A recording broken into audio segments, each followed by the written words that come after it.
கிறிஸ்துவுக்குள் மிகவும் பிரியமானவர்களே, இந்த நாளிலும் நம்முடைய நூலக வாசகர் சங்கத்தின் சார்பாக நடைபெறுகின்றதான இந்த பட்டிமன்றத்திலே கலந்து கொண்டிருக்கின்றதான உங்கள் யாவரையும் நம்முடைய திருச்சபையின் சார்பிலே நூலக வாசகர் சங்கத்தின் சார்பிலே அன்போடு வாழ்த்தி வரவேற்றுக் கொள்கிறேன். இந்த நாளிலே எல்லாரும் மிகுந்த உற்சாகத்தோடு இங்கே கலந்து கொண்டிருக்கிறீர்கள். உண்மையிலேயே மிகுந்த மகிழ்ச்சி.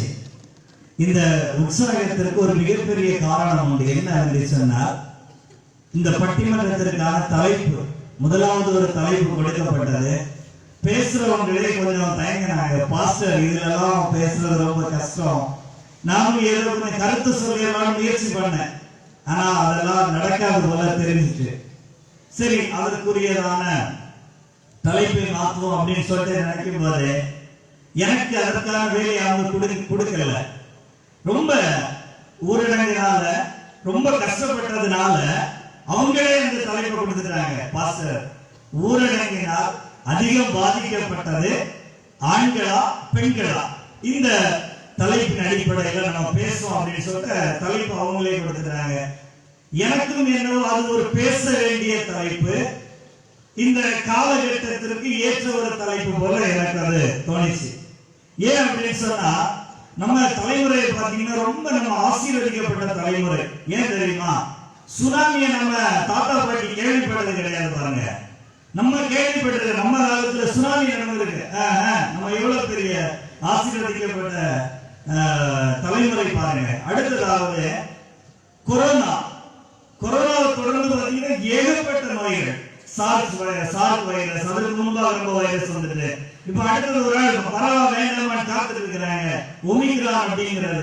அது ரொம்ப ஷார்ட் பண்ணி சொன்னீங்கன்னா ஓ மை காட், அதுக்கு சிம்பிள் அதுதான் ஓ மை காட் அப்படின்னு சொல்லக்கூடிய அளவுல நம்மள வந்து வாட்டி வளைக்கிறதுக்காக அடுத்தது ஒண்ணு ரெடியா இருக்கிறாங்க. வந்தாச்சின்னு சொல்றாங்க, நாகர்கோவில்ல வந்தாச்சி அப்படின்னு சொல்றாங்க. அப்படி நம்ம வந்து ஒரு என்ன சொல்லலாம், கடுமையான ஒரு திகில் நிறைந்த ஒரு தலைமுறை நம்ம தலைமுறையாக இருக்கு. எல்லாத்தையும் பார்த்துட்டோம், சுனாமியை பார்த்துட்டோம், கொரோனாவை பார்த்துட்டோம், ஒமிக்ரானை பார்த்துட்டோம், இப்படி எல்லாத்தையுமே பார்த்த ஒரு தலைமுறை.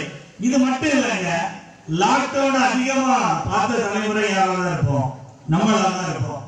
லாக்டவுன் எல்லாம் நம்முடைய முன்னோர்களுக்கு தெரியுமா தெரியல, ஆனா நமக்கு தெரியும் லாக்டவுன் என்ன அப்படின்னு சொல்லிட்டு. இன்னும் சொல்லியே சொல்லாதீங்க, இப்போ நம்ம லாக்டவுன்ல தான் இருக்கிறோம் அப்படின்னு சொல்றாங்க, சரியா? அப்போ லாக்டவுன் நம்ம பார்த்திருக்கிறோம், அதுலயும் கடுமையான ஊரடங்கையும் நம்ம சந்திச்சிருக்கிறோம், ஒரு லேசான ஊரடங்கையை சந்திச்சிருக்கிறோம், வந்துட்டு இருக்கிறோம், நம்ம கடந்து வந்த பாதை. இப்போ இந்த ஊரடங்கு காலத்துல நம்ம நாம் சார்ந்த அதிக பயன்களை பெற்றிருக்கின்றோம். அதிகமா முதலாவது நாம் சுத்தமானோம், இயற்கை சுத்தமானது. பேப்பர்ல பார்த்திருப்பீங்க, அந்த நதி ஓரங்களில் நதிகள் வந்து கங்கை நதியெல்லாம் வந்து சாக்கடையா ஓடிட்டு இருந்தது. இந்த லாக்டவுன் டைம்ல வந்து அது வந்து கங்கை நதி எப்படி இருக்குமோ அவ்வளவு தூய்மையா ஓடிச்சுன்னு சொல்றாங்க. அடுத்ததாவது அந்த கடற்கரை ஓரங்கள் எல்லாம் நம்மளை போல அந்த மிருக ஜீவிகள் அங்க போகாதனால அந்த கடற்கரையில வாழ்ந்து வந்த அந்த மீன் இனங்கள், உயிரினங்கள் என்ன செஞ்சுட்டா, கடற்கரை ஓரத்திலே கடற்கரை பகுதியிலே வந்து நம்ம புகைப்படங்கள்ல செய்தி வாயிலாக தொலைக்காட்சி ஊடகங்கள் வாயிலாக நம்ம வந்து பார்க்கிறோம். அதிகமான மாசுபட்டது. 1 மில்லியன் அளவிற்கு ஓசோன் படலத்தில் இருந்த ஓட்டை லாக்டவுன் டைம்ல அது வந்து என்ன செய்யறாங்க, அண்டார்டிக் பிரதேசத்துல அது வந்து நிரப்பப்பட்டிருக்கிறது அப்படின்னு சொல்றாங்க. லாக்டவுன் நமக்கு தந்த நன்மைகள் சுத்தமானது, மனது சுத்தமானது. பாருங்க, நம்ம பக்கத்துல ஒரு ஆளுக்கு கொரோனா வந்திருக்கு அப்படின்னு சொன்னா, இந்த லாக்டவுன் டைம்ல நம்மளால எந்த உதவியை செய்தோம். லாக்டவுன் டைம்ல வந்து ஆலயங்கள் மருத்துவமனைகளாக மாறியது, கல்விக்கூடங்கள் மருத்துவமனைகளாக மாறியது. அதுவரை பாத்தீங்கன்னா ஒரு ஹாஸ்பிட்டல் போனோம் அப்படின்னு சொன்னா நம்ம பயப்படுவோம். ஐயா, அங்கதான் நமக்கு வந்து பெரிய நம்ம போவோம், காய்ச்சலுக்கு போவோம், மசாலா திங்ஸ் மாதிரி பெரிய பட்டியலை போட்டு என்ன செஞ்சிருவாங்க, கையில தந்துருவாங்க. ஒரு 1008 டெஸ்ட் இருக்கும் நமக்கு. அதுவரை அங்க போகும்போது காய்ச்சல் மட்டும் தான் இருக்கும். அந்த லிஸ்ட் எல்லாம் பாத்தீங்கன்னா உங்களுக்கு சுகர், பிரஷர், எல்லாம் என்ன செஞ்சிடும், எகிரிடும். நீங்க காய்ச்சலுக்கு ட்ரீட்மெண்ட்டுக்கு போவீங்க, ஆனா நீங்க வரும்போது பிரஷருக்கு ட்ரீட்மெண்ட் பார்த்து என்ன செய்வீங்க, வருவீங்க அந்த அளவுக்கு. ஆனா ஒரு காலகட்டத்துல அந்த மருத்துவமனைகள் எல்லாமே ஒரு உயிர் காக்கின்ற ஆலயங்களாக என்ன செஞ்சுச்சு, மாறிச்சு. நம்முடைய மனது சுத்தமானது, அன்பு, கருணை, இரக்கம் அதிகமானது. இன்னும் சொல்ல போனா வீடு சுத்தமானது. அதுவரை ரெண்டு பேருக்கும் சமயம் இல்லை, வீட்டுக்காரருக்கும் சமயம் இல்லை, அவங்களுக்கு சமயம் இல்லை. என்ன செய்வாங்க, I am very busy, வீட்டு மாவும் பிஸியா இருப்பாங்க, வீட்டுக்காரர் என்ன செய்வாங்க, பிஸியா இருப்பாங்க. அதனால வீட பாத்தீங்கன்னா சில வீடுகள் எப்பவுமே ரொம்ப அலங்காரமா இருக்கும் பாருங்க. வீட்டுக்குள்ள போனாலும் தெரியும், ரொம்ப அலங்காரமா இருக்கும் வீடுகள் எல்லாம். சில வீடுகள் போனாலே அப்படி நல்ல மங்கள வாசனை என்ன செய்யும், வரும். அப்போ வீடுகள் சுத்தமானது. வீட்டுல என்ன செய்யறாங்க, பாக்குறாங்க, வீடுகள்ல சுத்தப்படுத்துறாங்க. நீங்க சும்மா தானே இருக்கீங்க, வீடை கிளீன் பண்ணுங்க.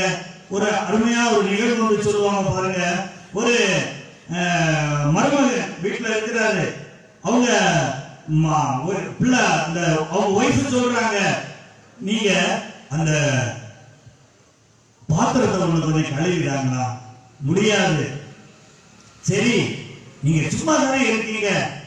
எப்பவுமே பெண்கள் சொல்ற டயலாக் பாருங்க, ஆண்கள் ஒற்றை அடிச்சா ஒற்றையே செய்யலாம், வரலாம். அதாவது சொல்ல முடியாது உண்மையா பொய்யானு, ஒருவேளை சயின்டிபிக்கா அதெல்லாம் பார்த்தாங்க எனக்கு தெரியாது. ஆனா அவங்க சொல்லுவாங்க பாருங்க, ஆண்கள் ஒற்றை அடிச்சா சில நேரம் ஓடிடும் பாருங்க, பக்கத்து வீட்டுக்கே போயிடும். ஒரு வருஷம் கழிச்சுதான் அப்புறம் வரும். அப்படியே அவங்க நினைச்சிட்டு இருக்கிறாங்க. அதுல அவங்க மேல படிப்படுறது எனக்கு கடவுளுக்கு தான் தெரியும். சரி, ஓகே. அப்போ இந்த கணவன் சொல்றாங்க ஒற்றை அடிக்கணும்னு சொல்லிட்டு, முடியாது சொல்றாரு. இவருக்கு கோபம் வந்துட்டு மாமாவுக்கு போன் அடிக்கிறாரு, என்ன பிள்ளை வளர்த்துருக்கிறாங்க, மாமா என்ன மாமா இந்த பிள்ளை என்ன சும்மா ஒற்றடிக்க சொல்லிட்டு பாத்திரங்களை சொல்லிட்டு அப்படின்னு. அப்போ அந்த மாமா சொல்றாங்க, மருமகனை கொஞ்சம் வெயிட் பண்ணுங்க, நான் பாத்ரூம் கழுவிட்டு இருக்கேன், அப்புறம் உங்களுக்கு கால் பண்றேன் அப்படின்னு. இது எல்லாம் எப்ப நடக்கு, லாக்டவுன் டைம்ல நடக்குது. அப்போ நம்ம வீடு சுத்தமாகுது. சிலர்லாம் இந்த லாக்டவுன் டைம்ல என்ன செஞ்சிருக்கிறாங்க, ஃபேன் தொடச்சிருக்கிறாங்க, காம்பவுண்ட்ல புல்ல கிளீன் பண்ணிருக்கிறாங்க.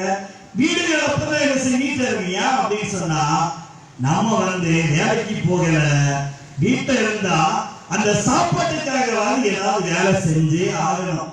வேலை செஞ்சாலும் சாப்பாடு கிடைக்கும் அப்படிங்கிற ஒரு கட்டாயத்துல தள்ளப்பட்டான். அதனால வெளியே வேலை செய்யாட்டாலும் அந்த சாப்பிடுவதற்காக என்ன செய்ய வீட்டை வேலை செய்ய வேண்டிய ஒரு கட்டாயம் உருவானது. இன்னும் சொல்ல போனா ஆலயம் கூட சுத்தமானது. நம்ம லாக்டவுன் டைம்ல தான் நம்முடைய வாலிபர் சகோதரர்கள் எல்லாரும் இணைந்து நம்முடைய ஆலயத்தை என்ன செய்யறாங்க, சுத்தமாக்குறாங்க. இன்னும் சொல்ல பாருங்க, தண்ணி அடிக்கல, தண்ணி கடையெல்லாம் என்ன செஞ்சுட்டாங்க, பூட்டிட்டாங்க. முக்கியமான கடைகள் எல்லாம் பூட்டிட்டாங்க. அதனால தண்ணி அடிக்கல. தண்ணி அடிக்காதனால அவங்க யாரும் பொண்டாட்டிய அடிக்கல. அதுதான் முக்கியமான ஒரு விஷயம். அதே போல இந்த குழந்தைகளுக்கு விடுமுறை கிடைச்சது பாருங்க. லாக்டவுன் டைம்ல குழந்தைகளுக்கு பெரிய விடுமுறை. இந்த விடுமுறை பிள்ளைகளுக்கு ஒரு பெரிய ஒரு வரப்பிரசாதம் ஆயிடுச்சு. பிள்ளைகள் இப்ப பிள்ளைகள் ஜோம் பண்ணிட்டு இருக்காங்க, ஆண்டவரே ஊரடங்கு வருவதா சொல்றாங்க, ஆனா வராது போல இருக்குது அப்படின்னு சொல்லிட்டு பிள்ளைங்க ப்ரே பண்றாங்க. ஆண்டவரே எப்படியாவது, நான் 10ஆம் கிளாஸ் இப்ப படிச்சுட்டு இருக்கேன், எக்ஸாம் கொஞ்ச நாள்ல வரப்போகுது, எப்படியாவது நீ லாக்டவுனை தந்து என்னை இந்த வருடம் ஆல் பாஸ் ஆக்கிவிடும் அப்பா அப்படின்னு ப்ரேயர் பண்ணிட்டு இருக்காங்க. ஆனா அதே நேரத்துல நீங்க மறந்து விடாதீங்க, ஒரு பக்கம் கண்ணீர் ஓலம் கேட்டுக் கொண்டிருக்கிறது. எங்க அம்மாக்கள் எல்லாம் கண்ணீர் விடுறாங்க, ஆண்டவரே இந்த லாக்டவுன் வரவே கூடாதப்பா, அதுக்கு என்ன நாள் நாங்க பொருத்தரம் பண்றோம், என் பிள்ளைகள் முட்டை வேணா அடிக்கிறையா, என்ன செய்யக்கூடாது, எங்களுக்கு இந்த லாக்டவுன் மட்டும் வரவே கூடாது.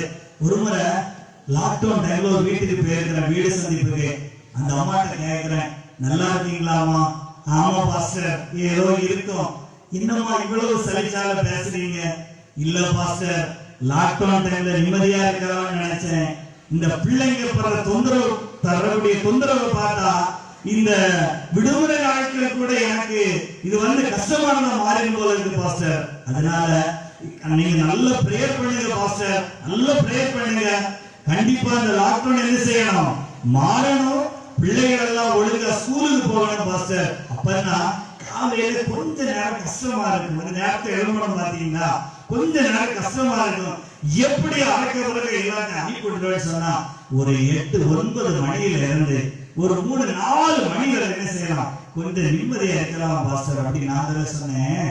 அம்மா உங்க பிள்ளைங்களை குறித்து நீங்களே எப்படி சொல்றீங்களே, இவ்வளவு நாளா இவ்வளவு நேரமா ஸ்கூல்ல உங்க பிள்ளைங்களை சமாளிக்கிறவங்களே டீச்சர்ஸ், அவங்களுக்கு நீங்க அவார்டு கொடுக்கணும் அப்படின்னு சொல்லிட்டு கேட்டேன். அப்போ நம்முடைய மனது சுத்தமானது. அடுத்தது ஒரு ஆய்வு சொல்றாங்க பாருங்க, இந்த லாக்டவுன் சமயத்துல தற்கொலைகள் குறைந்திருக்கின்றது, விபத்துக்கள் குறைந்திருக்கின்றது. அதை போன்று இந்த ஊரடங்கு காலத்திலே அநேக வழக்குகள், குற்ற வழக்குகள் இங்கே குறைந்திருக்கின்றதை பார்க்க முடிகின்றது. இப்படி பல நன்மைகள் ஒரு பக்கம் நடந்திருக்கின்றது. ஆனாலும் சில இடங்களிலே சில நேரங்களிலே இந்த லாக்டவுன் மூலமாக பல பாதிப்புகளை நாம் அடைந்திருக்கின்றோம். பல பாதிப்புகள், இந்த லாக்டவுன் நமக்கு பல பாதிப்புகளை நமக்கு எப்படி சமாளிப்பது என்பதை நமக்கு கற்றுக் கொடுத்திருக்கின்றது. சரி, எல்லாத்தையும் நான் பேசிட்டு நான் உங்களுக்கு பேச சமயம் இல்லாம ஆயிரும். அதனால இப்ப 2 டீமா பேச வந்திருக்கிறாங்க. ஊரடங்கினால் பாதிக்கப்பட்டவர்கள் ஆண்களே என்ற தலைப்புல ஆண்கள் பக்கம் பேசுறது வந்திருக்கிறாங்க. அதே போல இந்த பக்கம் இருக்கின்றவர்கள் ஊரடங்கினால் அதிகம் பாதிக்கப்பட்டவர்கள் ஆண்களே என்று சொல்லி ஆண்களுடைய வலிகளை, அவர்களுடைய கண்ணீர்களை மனதில் கொண்டு என்ன செய்திருக்காங்க. நாங்க பெண்கள் தான், ஆனாலும் என்னுடைய சகோதரன், என்னுடைய தகப்பன் பட்ட வேதனைகளை என்ன சொல்லி அப்படின்னு என்ன செஞ்சிருக்காங்க. இந்த பக்கம் இருக்கிறவங்க பேசுறாங்க. அடுத்தது இங்க பாருங்க, நாங்க பெண்கள் தான், பெண்கள் பக்கம் பேசுவோம். அவங்க மட்டும் தான் கஷ்டப்பட்டாங்களா, நாங்க எவ்வளவு கஷ்டப்பட்டது தெரியுங்களா, இப்ப பாருங்க ஒவ்வொன்றா சொல்லுறோம் அப்படின்னு சொல்லிட்டு என்ன செய்யிருக்கிறாங்க, வந்திருக்கிறாங்க. நீங்க அவங்க 2 பேரும் என்ன செய்றீங்க, சப்போர்ட் பண்ணி அவங்களை உற்சாகப்படுத்த போறீங்க. முதலாவது ஊரடங்கினால் அதிகம் பாதிக்கப்பட்டவர்கள் பெண்களே என்ற தலைப்பிலே பேசும்படி திருமதி கலாவித்தர் அவர்களை என்னோடு அழைக்கிறேன். அவர்களை கைகளுக்கு உற்சாகமான வரவேற்போம்.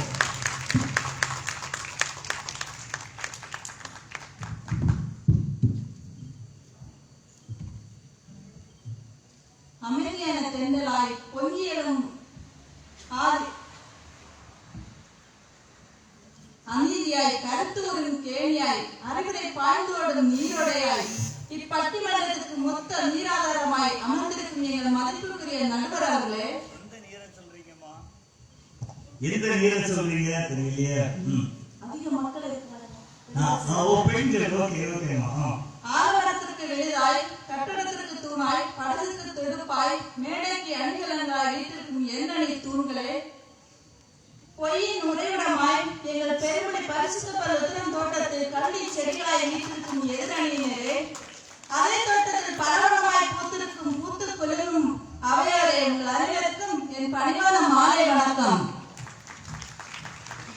ஊரடங்கு காலத்தில் அதிகம் பாதிக்கப்பட்டது ஆண்களா பெண்களா? நல்ல ஒரு தலைப்பு. இந்த காலகட்டத்தில் விவாதிக்க வேண்டிய தலைப்பு தான் நண்பர் அவர்களே. நண்பர் அவர்களே, உங்களிடம் நான் ஒரு கேள்வியை கேட்கின்றேன். ஊரடங்கு காலத்தில் எத்தனை பேர் ஜெபிக்க சொல்லியிருப்பார்கள் நண்பர் அவர்களே? அத்தனை பேர்களும் பெண்களாக தான் இருக்கும் நண்பர் அவர்களே. ஏனென்றால் பாதிக்கப்பட்டது பெண்கள் தான் நண்பர் அவர்களே. ஜெபத்துக்கு பாதிப்பு என்னமா இருக்கு? சரி, ஊரடங்கு காலம் முடிய வேண்டும் என்று சரி அது அவங்க எனக்கு கஷ்டப்படுறது அவங்க தானே. சரி நண்பர் அவர்களே, ஊரடங்கு காலத்தில் எல்லாம் மூடப்பட்டது. சமையலறை மூடப்பட்டதா நண்பர் அவர்களே? இல்லை. அது வேலை செய்வது யார் நண்பர் அவர்களே? பெண்கள் தான் நண்பர் அவர்களே. இதுல வேற சூடா சாப்பிட்டாதான் கொரோனா வராதுன்னு சொன்னாங்க. சூடா சமைக்கணும், கசாயம் காய்க்கணும், காலை சமைக்கணும், பாத்திரம் கழுவணும், மதியம் சமைக்கணும், பாத்திரம் கழுவணும், இரவு சமைக்கணும், பாத்திரம் கழுவணும். கழுவி கழுவியே என்னுடைய கைரேகை தேய்ந்து விட்டது நடுவர் அவர்களே. இதுல வேற ரேஷன் கடைக்கு போய் பொருள் வாங்க போனா கைரேகை பதியவில்லை என்று ரேஷன் பொருளே கிடைக்கவில்லை நடுவர். ஒரு 4-5 அம்மாவுக்கு திரும்பி போனாங்க. ஆமா, இதுல வேற அடிக்கடி டீ போட்டு கொடுக்கணும். டீ போட்டு கொண்டு கொடுத்தா கடிக்கோன்னு கேட்பாங்க. அதுலயும் பாதிக்கப்பட்டது யார் நடுவர்? பெண்கள் தான் நடுவர் அவர்களே. இல்லம்மா, சீனி போடாம சில நேரம் கொடுக்குறீங்களா? என்ன ஆண்களுக்கு பாதிக்கப்பட்டது சுகர் இருக்கிறவங்களுக்கு மட்டும் தான் நடுவர் அவர்களே. சரி, பெண்கள் வீட்டுல சும்மாதான் இருக்கிறாங்கன்னு சொல்லுவாங்க. நாங்கதான் கஷ்டப்பட்டு வேலை செய்யறோம், நீங்க சும்மா தான் இருக்கிறீங்க. இந்த ஊரடங்கு காலத்துலதான் சொன்னாங்க, நீங்க கஷ்டப்படுகிறது இப்பதான் எங்களுக்கு தெரிகிறது என்று நடுவர் அவர்களே. என்னுடைய கணவரா ஒரு நாள் கிச்சன்ல போனாங்க. கொஞ்ச நேரம் கழிச்சு பார்க்கும்போது தீஞ்சு போற ஒரு நாட்டம் அடிக்குது. எல்லாரும் போய் பாக்குறேன். பார்க்கறதுல ஒரு ஏதோ ஒண்ணு இருக்குது. இது என்னங்க தார் கலர்ல இருக்குன்னு கேட்டா, இதாண்டி இருட்டுக்கடை அல்வான்னு சொன்னாங்க. இதே நான் சாப்பிட்டுட்டு நல்லா இருக்குன்னு சொன்னேன். இதே நான் செய்திருந்தா தூக்கி வீசப்பட்டிருப்பார்கள் நடுவர் அவர்களே. நடுவர் அவர்களே, கல்யாணம் பண்ணும்போது பொண்ணுடைய கையை மாப்பிள்ளை கையை பிடித்து கொடுப்பதற்கு தகப்பனார் செல்கின்றார். அப்ப அது ஏன் சொல்லு அந்த பொண்ணுடைய கையை தகப்பனார் ஏன் பிடித்து கொடுக்கிறார் என்றால், அந்த பொண்ணுடைய கை பூ போல இருக்கும், பஞ்சு போல இருக்கும். அதனாலதான் நடுவர்களே அப்படியே வைத்திருக்க வேண்டும் என்று நினைத்துதான் அந்த தகப்பனார் தன்னுடைய மகளுடைய கையை பிடித்து கொடுக்கின்றார். ஆனால் இப்போது அந்த கை எப்படி இருக்கிறது நடுவர்களே? வாடி போன பூவாக மறுபடி எங்கே இருக்கின்றது நடுவர்களே. தக்காளி பழம் போல இருந்த பெண்கள் எல்லாம் இன்று தார் கலர்ல இருக்கிறார்கள் இந்த ஊரடங்கு காலத்தில். ஏன் தெரியுமா? அடுப்படையை சமைச்சுதான் நடுவர்களே. புத்தியுள்ள ஸ்திரீ தன் வீட்டை கட்டுகிறாள் என்று வசனம் சொல்கிறது. பெண்கள் தான் வீட்டை கட்டி எழுப்புகின்றார்கள் நடுவர் அவர்களே. ஒரு காலத்துல அமெரிக்கால பெரிய பெரிய வங்கிகள் எல்லாம் திவாலாச்சு. அப்ப அந்த அமெரிக்காவின் பொருளாதாரம் குறைந்தது. அந்த காலகட்டத்துல இந்தியாவுடைய பொருளாதாரம் உயர்ந்தது. ஏன்னு சொன்னா பெண்கள் வீட்டில் சேமித்து வைத்திருந்த சில்லறை காசு தான் நடுவர் அவர்களே. இந்த ஊரடங்கு காலத்துல வேலை இல்லாம அதிக பேர் கஷ்டப்பட்டாங்க. இந்த நாங்க சேமித்து வைத்திருந்த காசை எடுத்து அவங்க பிள்ளைகளுக்கு சாப்பாடு வாங்குவதற்கு கொடுத்து அவங்க போய் அதிக விலை கொடுத்து சாராயம் குடிச்சிட்டு வராங்க நடுவர் அவர்களே. இதிலும் பாதிக்கப்படுவது பெண்கள் தான் நடுவர் அவர்களே. சாப்பாட்டுக்கே வழி இல்லாம இருந்தப்போ ஆன்லைன் கிளாஸ் வந்துச்சு. லேப்டாப் வாங்கணும், மொபைல் போன் வாங்கணும், ரீசார்ஜ் பண்ணணும், இதுல சிம் கார்டு வாங்கணும், இதுல வேற ஸ்கூல்ல ஃபீஸ் கட்டணும். இதுக்கெல்லாம் உதவியது யார் நடுவர்களே? எங்களுடைய நகைதான் நடுவர்களே. ஆண்களுக்கு ஒரு கஷ்டம் வந்தா ஓடி வருவாங்க கையில போய், என் கஷ்டம் எல்லாம் உங்க கையில தாண்டி இருக்குது அப்படின்னு சொல்லிட்டு. அது ஏன் தெரியுமா? எங்களுடைய கை வளையலுக்கு அது வாங்குவதற்கு தான் நடுவர்களே. இந்த ஊரடங்கு காலத்தில் ஆண்கள் போன் நோண்டியே இருப்பாங்க. அது பக்கத்துல ஒரு நிலத்தை தோண்டி இருந்தா கிணவே தோண்டி இருக்கலாம் நடுவர்களே. இதுல நாங்க போன் எடுத்தா மட்டும் 1000 கொஸ்டின் கேட்கிறாங்க. அதுல வேற சந்தேகம் நடுவர்களே. சமீபத்துல ஒரு சகோதரியிடம் நான் பேசிக் கொண்டிருந்தேன். அவர்கள் உடம்பு பலவீனமாக இருந்தாங்க. நான் கேட்டேன், நீங்க உங்க அம்மா வீட்டுல போய் ஒரு வாரம் நீங்க ரெஸ்ட் எடுத்துட்டு வந்திருக்கலாமே அப்படின்னு சொல்லிட்டு. அப்ப அந்த சகோதரி என்னிடம் சொன்னாங்க, இல்ல என்னுடைய கணவருக்கு சமைக்க தெரியாது, அவங்க சாப்பிடறதுக்கு கஷ்டமா இருக்கும், நான் என் கஷ்டத்துக்கு பரவாயில்ல, என் கஷ்டத்தை விட்டு அவங்க நல்லா பார்க்கணும், அதனால நான் எங்கே இருக்கிறேன் அப்படின்னு சொன்னாங்க. தன்னுடைய கஷ்டத்தை கூட மறந்து தன்னுடைய கணவரை பார்க்கிறார்கள் நண்பர்களே. எத்தனை பெண்கள் இந்த கொரோனா காலத்துல கலப்பணியில் ஈடுபட்டு இருந்தார்கள். நீங்கள் தொலைக்காட்சியில் பார்த்திருப்பீர்கள் நண்பர்களே. ஒரு நர்ஸ் தன்னுடைய குழந்தை பார்க்க வேண்டும் என்று சொல்லி அந்த குழந்தையை தகப்பனார் கொண்டு வருகின்றார். அந்த நர்ஸ் அந்த ஹாஸ்பிட்டல் வாசல் வந்து நிற்கின்றார்கள். அந்த பிள்ளை தகப்பனார் தூரத்தில் நின்று பார்த்து கொண்டு இருக்கிறது. அந்த பிள்ளை அம்மாவுடன் போக வேண்டும் என்று அழுது புலம்பிக் கொண்டு இருக்கிறது. அந்த தாய் பார்த்துவிட்டு எவ்வளவு கலங்கி இருப்பாள் நடுவர்களே. அவருடைய இருதயம் எப்படி வேதனைப்பட்டிருக்கும் நடுவர்களே. அதிலும் பாதிக்கப்பட்டது பெண்கள் தான் நடுவர்களே. எனவே ஊரடங்கு காலத்தில் அதிகம் பாதிக்கப்பட்டதே பெண்களே என்று ஒட்டுமொத்த பெண்களின் சாபத்தை வாங்காமல் அதிகம் பாதிக்கப்பட்டது பெண்களே என்று தீர்ப்பு வழங்கும்படி கேட்டுக்கொண்டு விடைபெறுகிறேன். நன்றி, வணக்கம். ஆனா முதல்ல ரொம்ப வாழ்த்தி பேசினாங்க, லாஸ்ட் சபித்துட்டு இருக்காங்க. அதாவது வருத்தமா இருக்குது. சரி, மிக அருமையா பேசினாங்க. பெண்கள் வந்து இந்த ஊரடங்கினால இவ்வளவு பாதிப்புகளை அடைகிறாங்க அப்படிங்கறத குறித்து அருமையா பேசினாங்க. உண்மையிலே சொல்ல போனா ஒரு டைப் ஆஃப் ஜென்ஸ், ஒரு கூட்டம் ஆண்கள் வந்து வேதனைகள் அனுபவித்தாங்க, உண்மைதான். ஆனா இந்த ஊரடங்கு காலத்துல பல பெண் ஆண்கள் வந்து ஒரு சோம்பேறிகளாக என்ன செய்யறாங்க, மாறி போயிடுறாங்க. 2 நண்பர்கள் பேசிக் கொள்றாங்க, டேய் எனக்கு வர 2 நாளா கெட்ட கனவு வந்துட்டு இருக்குடா. என்ன கெட்ட கனவு?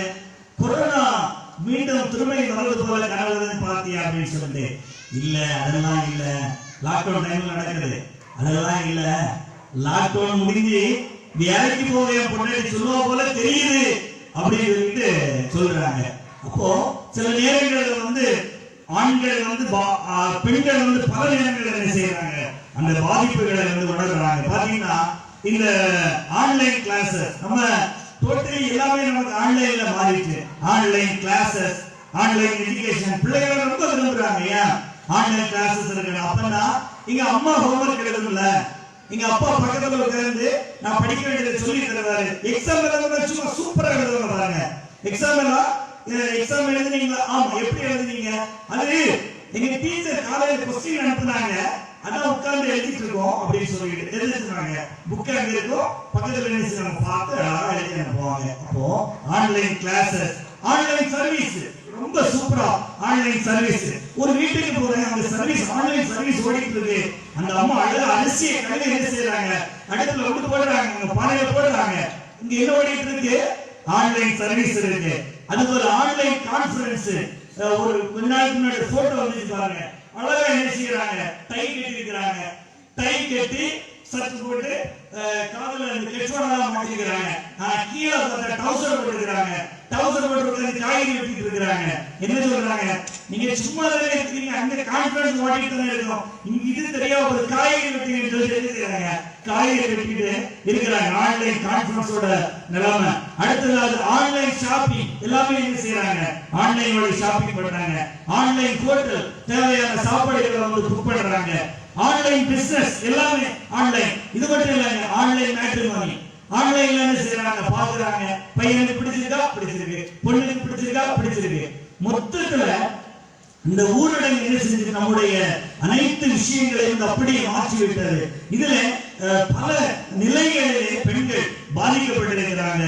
சும்மாவே பாத்தீங்கன்னா காலையில வேலைக்கு போயிட்டாங்க அப்படின்னு சொன்னா பிள்ளைகளாகட்டும் கணவராகட்டும் அவங்க கொஞ்சம் ரெஸ்ட் எடுப்பாங்க பாருங்க.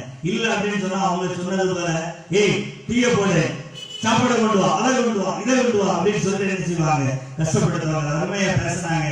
சரி, அவங்கள வந்து இல்ல ஆண்கள் தான் பாதிக்கப்பட்டிருக்கிறாங்க, நீங்க 1000 சொல்லலாம், ஆனா ஆண்கள் தான் பாதிக்கப்பட்டிருக்கிறாங்க அப்படின்னு சொல்லிட்டு இந்த பக்கமா பேசுறவங்க மிஸ்ஸஸ் நதிஷா தேவி அவர்கள் கைகளை தட்டி உற்சாகமாக அவர்கள் வரவேற்கிறோம்.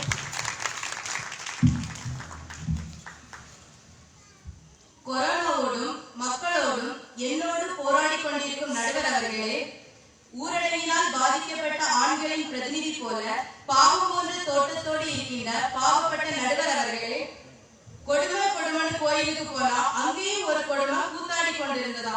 அதுபோன்று வீட்டிலும் வெளியிலும் ஊரடங்கு காலத்தில் மனசாட்சி கூட இல்லாமல் ஆண்களை கொடுமைப்படுத்திவிட்டு மனசாட்சியே இல்லாமல் பாதிக்கப்பட்டது பெண்கள் என்று வாய்க்கூசாமல் பொய் பேச வந்திருக்கும் எதிரணி சகோதரிகளே, ஊரடங்கு காலத்தில் பெண்கள் நிமித்தமாக ஆண்கள் படுகின்ற வேதனைகளை நேரடியாகவும் காது வழியாகவும் கண்டும் கேட்டும் உண்மையாக போராட வந்திருக்கும் எண்ணெய் சகோதரிகளே, ஆர்வத்தோடு இந்நிகழ்வை காண வந்திருக்கும் திருச்சபை மக்களே, நண்பர்களே, உங்கள் யாவருக்கும் என் மனமார்ந்த மாலை வணக்கத்தை தெரிவித்துக் கொள்கிறேன்.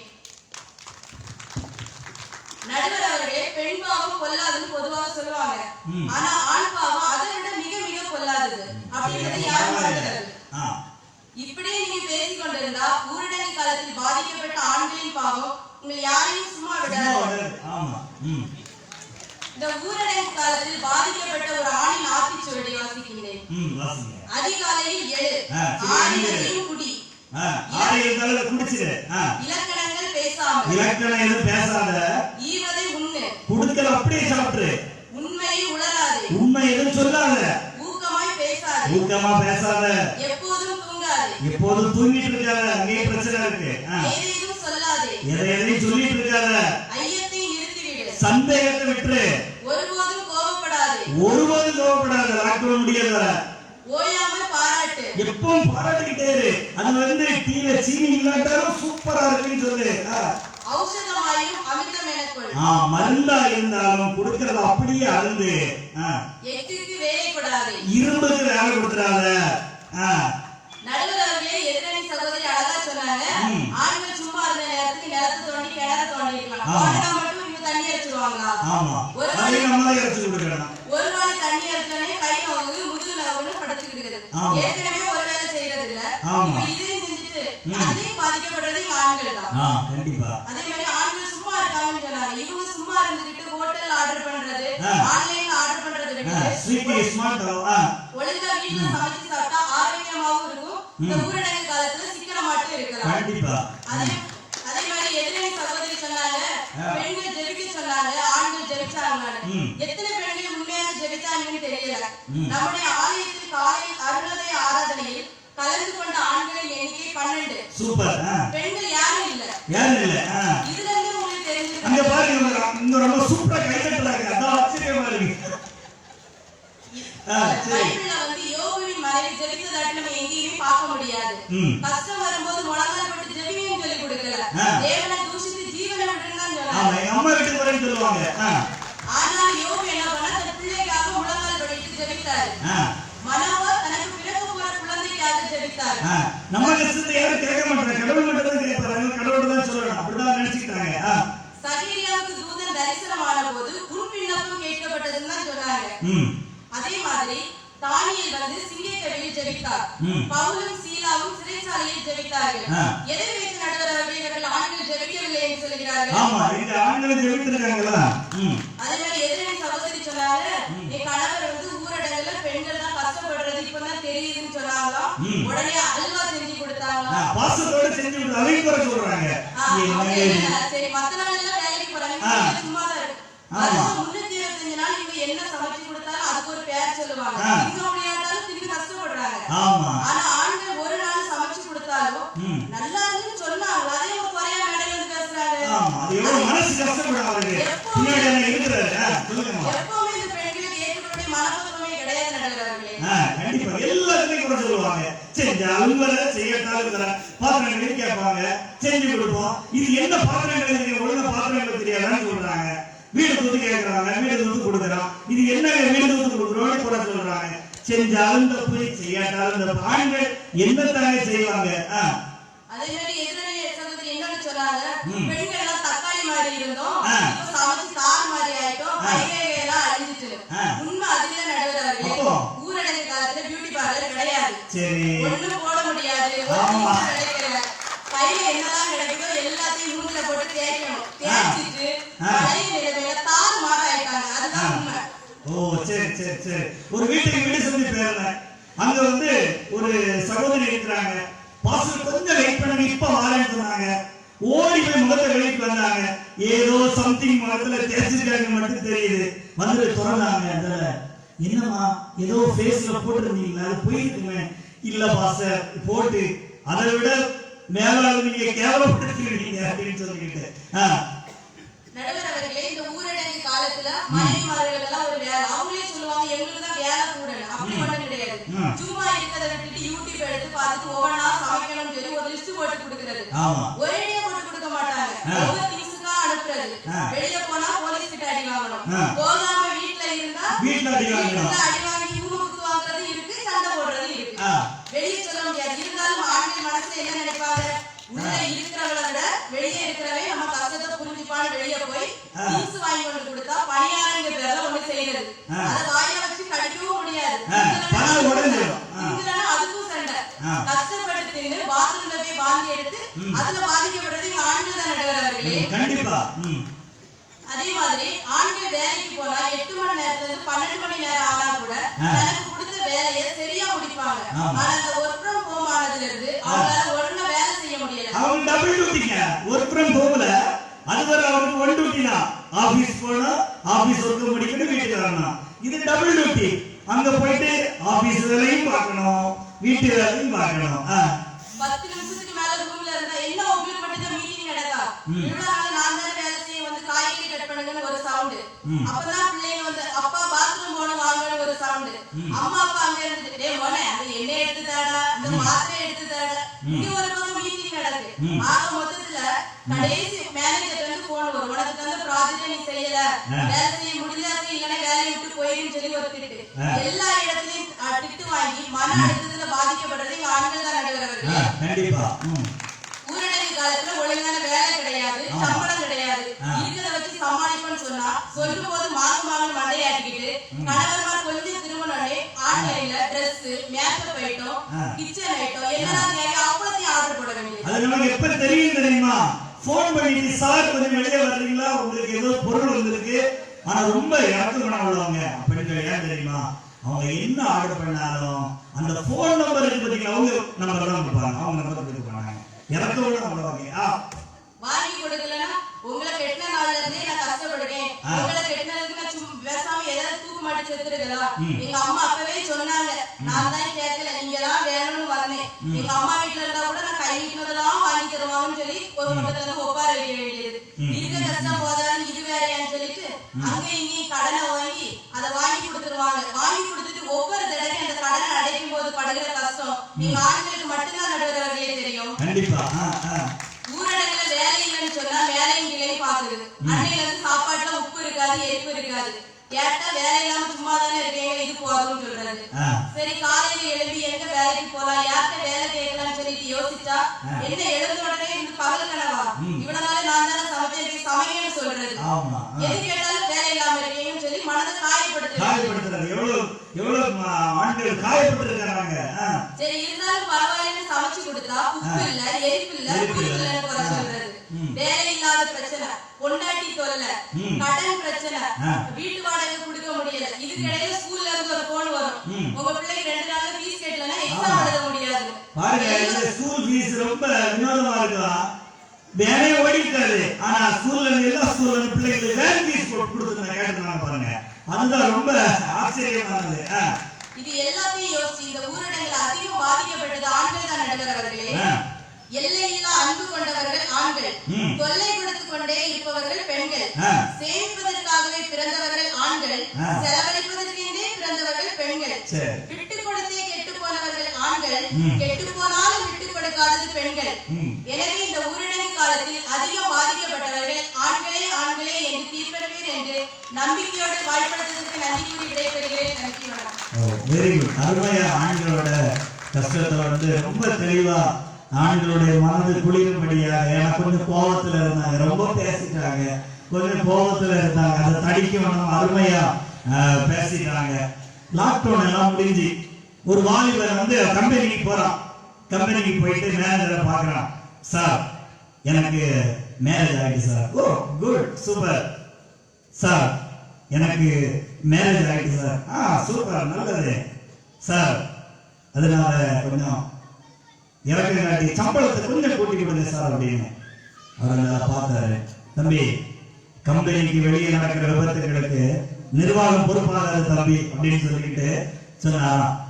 லாக்டவுன் சமயத்துல ஆண்கள் படக்கூடிய வேதனைகள். லாக்டவுன் டைம்ல ஒரு மீம்ஸ் அதிகமா வைரல் ஆச்சு பாருங்க. ஒருத்தர் வெளியே கிளம்புறாரு கோபத்துல. அந்த அம்மா கேக்குறாங்க, டேய் வெளியே மளிகை கடை பூட்டி இருக்கு, சலூன் கடை பூட்டி இருக்கு, ஏன் டீ கடை கூட பூட்டி இருக்கு, நீ இப்ப எங்க போற, வெளியே ஏன் போற அப்படின்னு சொல்லிட்டு, அம்மா நீ சொல்றதெல்லாம் சரிதான், எல்லா கடையும் மூடி இருக்கு, ஆனா என் பொண்டாட்டிய வாய் மட்டும் மூடலையம்மா, நான் எப்படி இங்க இருப்பேன் அப்படின்னு சொல்லிட்டு. லாக்டவுன் கடுமையா இருக்கு. ஒருத்தர் என்ன செய்யறான், கடும் கோபத்துல வீட்டை விட்டு வெளியே போறான். என்ன நடந்தாலும் பிரச்சனை இல்லை அப்படின்னு நண்பர் கேட்கிறாங்க. லாக்டவுன் கடுமையா இருக்கு, போலீஸ் அங்க இருக்குது, நீ கொஞ்சம் பத்திரமா இருக்கு, கொரோனா பயங்கரமா பரவிட்டு இருக்கு, பயங்கரமா ஸ்ப்ரெட் ஆகிட்டு இருக்கு, கொஞ்சம் பாதுகாப்பா இருக்கு. அந்த சொன்னா, டேய் நான் கொரோனா செத்தாலும் பிரச்சனை இல்லை, இவ கூட என்னால ஒரு நிமிஷம் கூட குடும்பம் நடத்த முடியாது அப்படின்னு சொல்லி சொன்னாங்க. ஆண்கள் படுகின்ற பாதிப்புகள். சரி இதெல்லாம் இருக்கட்டுங்க, பாருங்க நாங்களும் பாதிக்கப்பட்டிருக்கிறோம் அப்படின்னு சொல்லிட்டு இப்ப ஆண்கள் சார்பா பேச வர்றாங்க. திருமதி சுபா ரவிக்குமார் அவர்கள் கரங்களை தட்டி அவர்களை உற்சாகமாக வரவேற்போம். பெண்கள் சௌந்தரியம் மஞ்சனை உள்ளது, அழகும் வீணும்.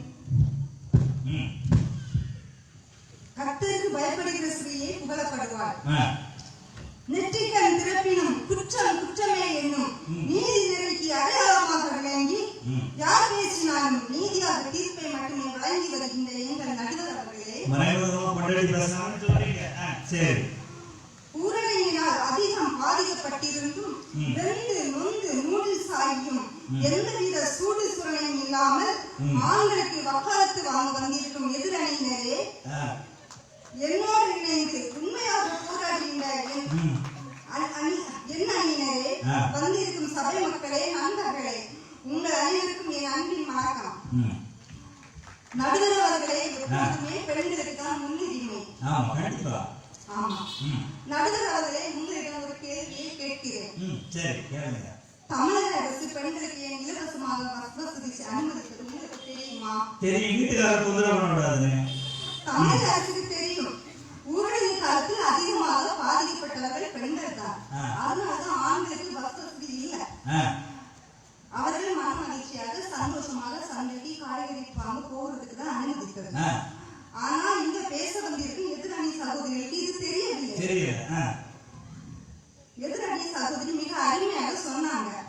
காலை 5:30 மணிக்கு அருணோதய ஆராதனைக்கு 12 பேர் வந்தாங்க. பெண்கள் எதுக்கு வரலன்னு தெரியுமா நடுவர் அவர்களே?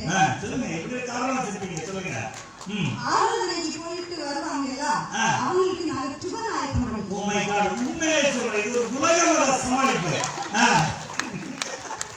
அடுத்து சொன்னாங்க ஸ்கூல்ல ஃபீஸ் கட்டணும். ஸ்கூல்ல ஒரு பிள்ளைய அட்மிஷன் சேர்க்க போகும்போது எங்க போன் நம்பர் தான் அவங்க கொடுப்பாங்க. எதுக்கு தெரியுமா? 25ஆம் தேதி பிள்ளைக்கு ஸ்கூல் ஃபீஸ் லாஸ்டா கட்டணும்.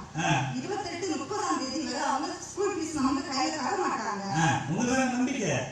ஸ்கூல்ல இருந்து போன் வரும், ஏன் உங்க பிள்ளைக்கு நீங்க இந்த ஃபீஸ் கட்ட வேணும்.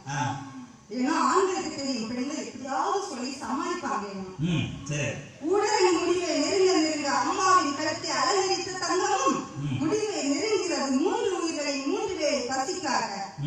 அடுத்ததாக எதிரணி சகோதரி சூப்பராக சொன்னாங்க. ஆண்கள் கடைக்கு போய் அடி வாங்கிட்டு வந்தாங்க. உண்மையை அவங்க அடி வாங்கிட்டாங்க நடுவர்களே. ஆமா. தமிழக அரசு சொன்ன ஒரு வார்த்தையை ஆண்கள் கேட்டார்களா? ஒரு வார்த்தை கேட்கல. முன்னாடி பேப்பர்ல போட்டுருக்குது, இந்த லாக்டவுன்ல சூழ்நிலை நிமித்தமா போய் அடி வாங்கிட்டு வந்தவங்க ஒரு பக்கம் இருக்கிறாங்க. ஆனா இன்னொரு கூட இருக்கு பாருங்க, ஒரு பையன் அப்படி ஒரு 4 கேமரா பிடிச்சாங்க. பிடிச்சு போலீஸ் கேட்கறாங்க, டேய் எதுக்குடா வெளியே வந்தீங்க? இல்ல சார், வெளியே யாராவது வந்திருக்காங்க, நாங்க பார்க்கல சார் அப்படின்னு. வீட்டுல இருந்து சமூகங்களை இடைவெளிட்டு நடைன்னு சொன்னாங்க. அவங்க கடைபிடித்தார்களா? இல்ல. தெருவுல போய் பக்கத்து வீட்டு பையன் நண்பர்கள் எல்லாருக்கும் போன் பண்ணி சும்மா சுத்தி இருந்து கிரிக்கெட் விளையாடி கூட்டம் மூடி அரட்டை அடித்து அரசாங்கம் சொன்னதை கேட்காம அவங்க அடியா வாங்குவாங்க. கடைசியில போலீஸ் ஸ்டேஷன்ல போய் 500 ரூபாய் ஃபைன் கட்டுறது பெண்கள் தானே நடுவர்களே. பொண்ணுங்க சிரிச்சு அழகா இருக்கும், ஆனா அந்த சிரிப்புகள் 1000 கவலைகள் இருக்கும். ஊரடங்கு காலம் பெண்களுக்கு மகிழ்ச்சியான காலமாக இருக்கவில்லை. கணவரின் வசைகளும் உடல் ரீதியான துன்பங்களும் தாக்குதல்களும் மன நிம்மதியை கெடுக்கின்றன. பண கஷ்டத்தில் கூட வாழ்ந்திடலாம், ஆனா மன கஷ்டத்தில் ஒரு பெண்ணால் வாழ முடியாத நடுவர்களே. பெண்கள் சாதாரண நாட்களில் சந்தைகளில் போய் காய்கறி விற்கின்றனர். ஊரடங்கு காலத்தில் வீட்டுக்குள் முடங்கி இருக்கின்றனர். நோய் தொற்று முடக்கம் ஒரு பக்கம் என்றால், மற்றொரு பக்கம் வீட்டுக்குள் முடங்கி இருக்கும் வன்முறை அச்சம். வீட்டிலே நிறைய பிரச்சனைகள் இருக்கும், ஆனா வெளியே சென்று உழைப்பது ஒரு வகை நம்பிக்கையை கொடுக்கிறது. கணவன் வேலையாம இருக்கிறாங்க, சரி நம்ம போய் அவங்க கிட்ட போய் கொஞ்சம் வார்த்தை பேசலான்னு பார்த்தா அவங்க என்ன கோபமாக நம்மளை திட்டி விடுகிறார்கள்.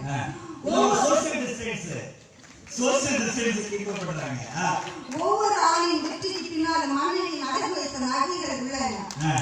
நடுவர் அவர்களே, ஒரு உண்மை சம்பவத்தை உங்களிடம் சொல்லுகிறேன். எனக்கு தெரிந்த ஒரு சகோதரி அந்த கன்சியான ஃபர்ஸ்ட் டைம்ல இருந்து லாஸ்ட் டைம் வரைக்கும் ஒரே ஹாஸ்பிட்டல்ல செக்அப் பண்ண போனாங்க. அப்ப அந்த டெலிவரி லாஸ்ட் டைம்ல செக்அப் பண்ண போகும்போது அந்த டாக்டர் சொன்னாங்க, இங்க கொரோனா வார்டு இருக்கு, நீங்க இங்க நாங்க டெலிவரி ஒன்றும் பார்க்க மாட்டோம், நீங்க வேற ஹாஸ்பிட்டல் போங்கன்னு சொன்னாங்க. அவங்க வேற ஹாஸ்பிட்டலும் போனாங்க. அங்கேயும் எல்லா பிளட் டெஸ்டும் பண்ணாங்க. அந்த பிளட் டெஸ்ட் எல்லாம் பண்ணிட்டு திருப்பி டாக்டர் சொன்னாங்க, நாங்க இங்க டெலிவரி பார்க்க மாட்டோம், நீங்க வேற கவர்மெண்ட் ஆஸ்பத்திரி போங்க அப்படின்னு சொன்னாங்க. அங்கேயும் கவர்மெண்ட் ஆஸ்பத்திரிக்கு அவங்க போனாங்க. போன பிறகு அங்கேயும் எல்லா டெஸ்ட் எல்லாம் பண்ணாங்க. பண்ணி முடிஞ்சிட்டு சொன்னாங்க, இங்கேயும் நாங்க டெலிவரி ஒன்றும் பார்க்க மாட்டோம், நீங்க திருவனந்தபுரம் போங்க அப்படின்னு. திருவனந்தபுரத்துக்கு போனீங்கன்னா பாசனம் நடுவர்களே, என்னெல்லாம் கொடுமை. ஒரு பக்கம் பிரசவ வலி, இன்னொரு பக்கம் மன அழுத்தம். பிள்ளை பிறகு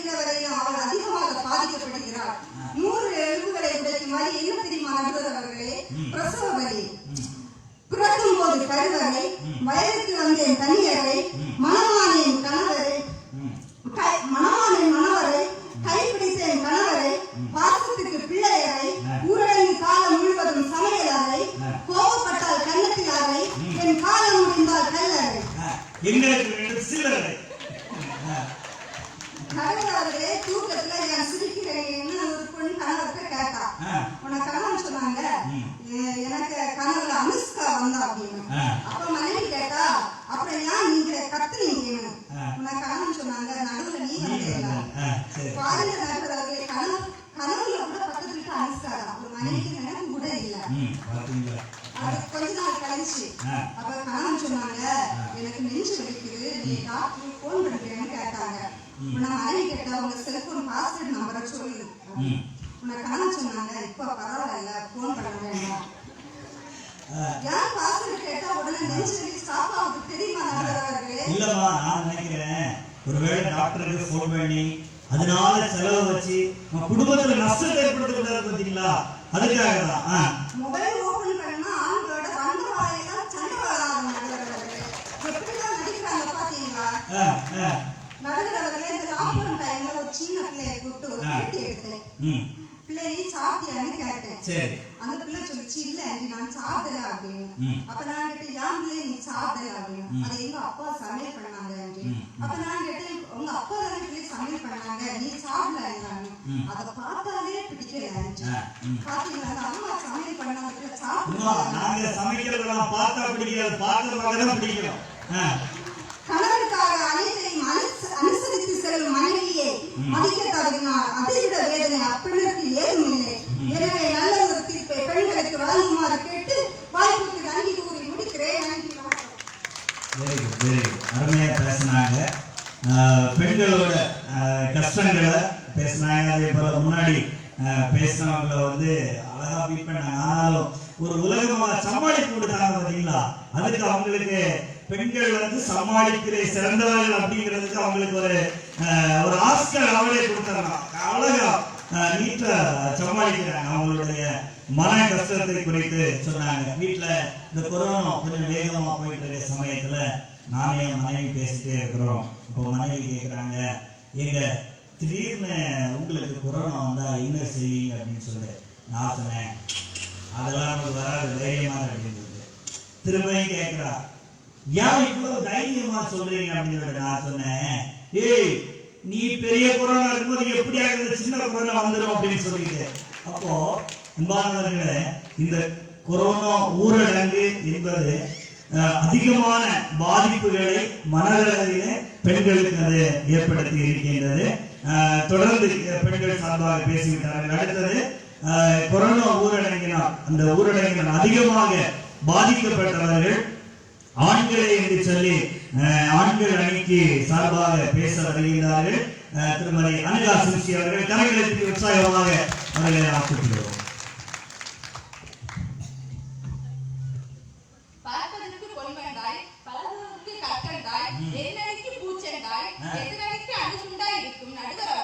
இப்படி எல்லாம் புகழாதீங்க, அப்புறம் தீர்ப்பு மாறும். ஊரடங்கு காலத்தில் அதிகமாக ஆண்களை கொடுமைப்படுத்திக் கொண்டு இங்கே வந்து பெண்கள் தான் கொடுமை அனுபவித்தார்கள் என்று வாய் கூசாமல் பொய் சொல்லி கம்பீரமாய் அமர்ந்திருக்கும் எதிரணி சகோதரி அவர்களே, ஆழ்வார் விழுது போல என்னோடு தோள் கொடுத்து இங்கே அமர்ந்திருக்கும் எதிரணி சகோதரிகளே மற்றும் இப்பட்டிமன்றத்தை ரசிக்க வந்திருக்கும் ரசிகர்களே, எங்களுக்கு ஆதரவளிக்க வந்திருக்கும் ஆசிரியர்களே, அனைவருக்கும் எனது மாலை வணக்கம். எதிரணி சகோதரி சொன்னாங்க, கஷ்டப்பட்டு 10 மாசம் சுமந்து குழந்தை பெற்றோம், ஹாஸ்பிடல்ல அட்மிஷன் கிடைக்காம வேதனைப்பட்டோம் என்றாங்க நடுவர்களே. மந்த்லி செக்கப்புக்கு கூட்டிட்டு போனது யாரு? ஸ்கேனுக்கு கூட்டிட்டு போனது யாரு நடுவர்களே? அந்த ஸ்கேனுக்கு மணி கொடுக்கிறது யாரு? மணியை புரட்டுறது யாரு? வேலை பிடிக்கிறது யாரு? இப்படியான சூழ்நிலையிலும் இ பாஸ் எடுத்தது யாரு நடுவர்களே? நம்முடைய ஆண்கள் தான் நடுவர்களே. இவங்க வீழ்ச்சியில இருப்பாங்க, இவங்களுக்கு என்ன தெரியும் வெளியில என்ன நடக்குதுன்னு? அது சிலரோட வீழ்ச்சியில படுத்துருவாங்க.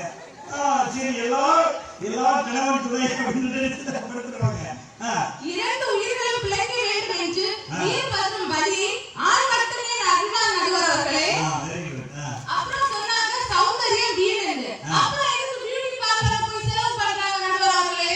அது ஒண்ணு இருக்குமா? பைபிள்ல ஒரு வசனம்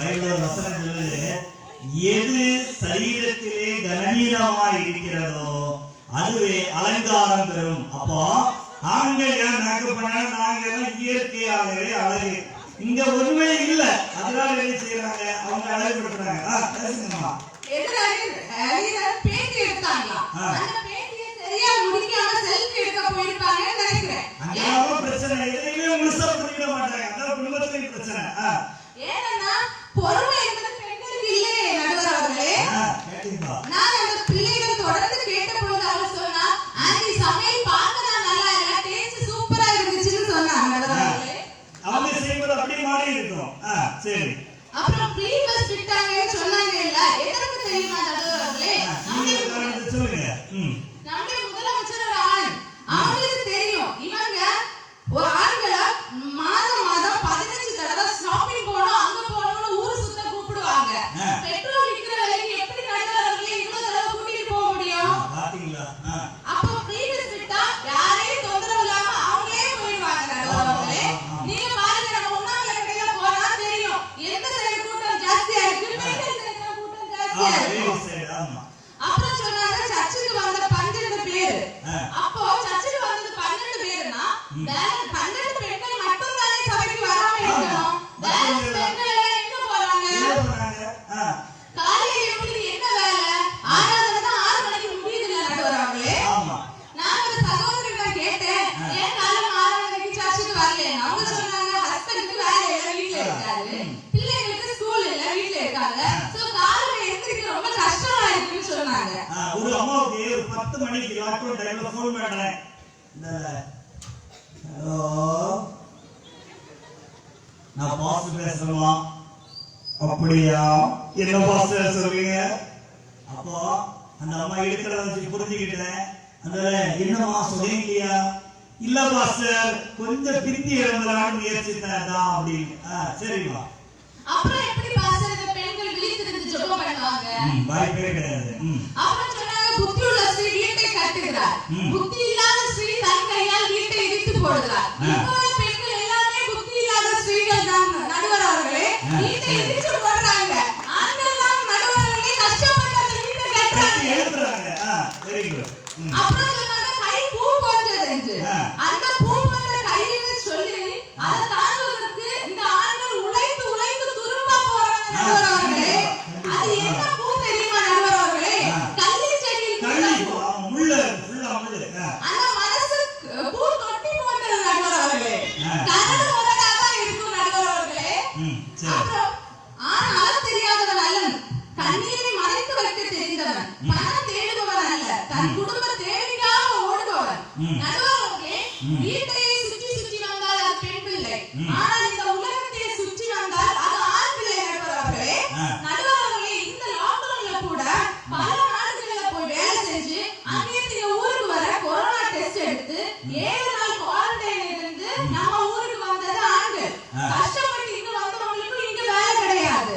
பல ஆண்கள் 3-4 வருடமா ஊருக்கு வராம பணம் மட்டுமே அனுப்பி கொடுத்து குடும்பத்தை பார்க்காம ரொம்ப வேதனையோட கஷ்டப்படுறாங்க நடுவர்களே. ஆனா இந்த லாக்டவுன்ல பெண்கள் அப்படி எதுவுமே இல்ல, அவங்களுக்கு அவங்க அலங்காரத்துக்கு எந்த குறையும் வைக்கிறது இல்ல. ஃபேர் அண்ட் லவ்லி, போன்ஸ் போன்ற கிரீமா, அழகு பொருட்களுக்கு செலவு செய்வார்கள் நடுவர்களே. ஆனால் எங்கள் ஆண்கள் எல்லாம் எளிமையானவர்கள் நடுவர்களே.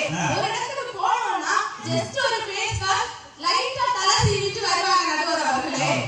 ஆனா இந்த பெண்கள் 8 மணிக்கு மேக்கப் பண்ண போவாங்க நடுவர்களே. 11 மணி ஆனாலும் முடியாது நடுவர்களே. 11 மணிக்கு வந்தா கூட சந்தோஷம் தான். சரி. சரிமா. அதுல வந்து ஒரு மனைவி கணவன் கிட்ட கேக்குறாங்க, என்னங்க நம்ம பிள்ளை அழுதுட்டே இருக்கு, ஏன்னு தெரியல. உடனே கணவன் சொல்றாங்க, நீ மேக்கப் போடாம எதுக்கு பிள்ளை எடுத்த, அதனாலதான் பிள்ளை அழுது. அப்படி இருக்கு நடுவர்களே இந்த மேக்கப். சரி. இதுல இருக்கிற ஆண்கள் கிட்ட கேட்டா தெரியும் லாஸ்ட் கிறிஸ்மஸ்க்கு எத்தனை பேர் ட்ரெஸ் எடுத்தாங்க. ஆனா இதுல இருக்கிற பெண்களுக்கு கேட்டா தெரியும் எத்தனை பேர் 2 ட்ரெஸ் குறைவா எடுத்தாங்க. Very good, very good. தன் குடும்பத்தின் எதிர்கால சந்தோஷத்தை கருதி தன் நிகழ்கால சந்தோஷத்தை தொலைப்பதும் தான் ஆண்மகன் நடுவர் அவர்களே. குடும்ப வருமானம் இல்லாமல் ஒரு நாள் எப்படி சமாளிக்கலாம் என்று யோசித்துக் கொண்டிருந்தார்கள் நம்முடைய ஆண்கள் நடுவர் அவர்களே. ஆனால் யூடியூப்ல பார்த்து என்ன ஸ்நாக்ஸ் செய்து வாட்ஸ்அப்ல ஸ்டேட்டஸ்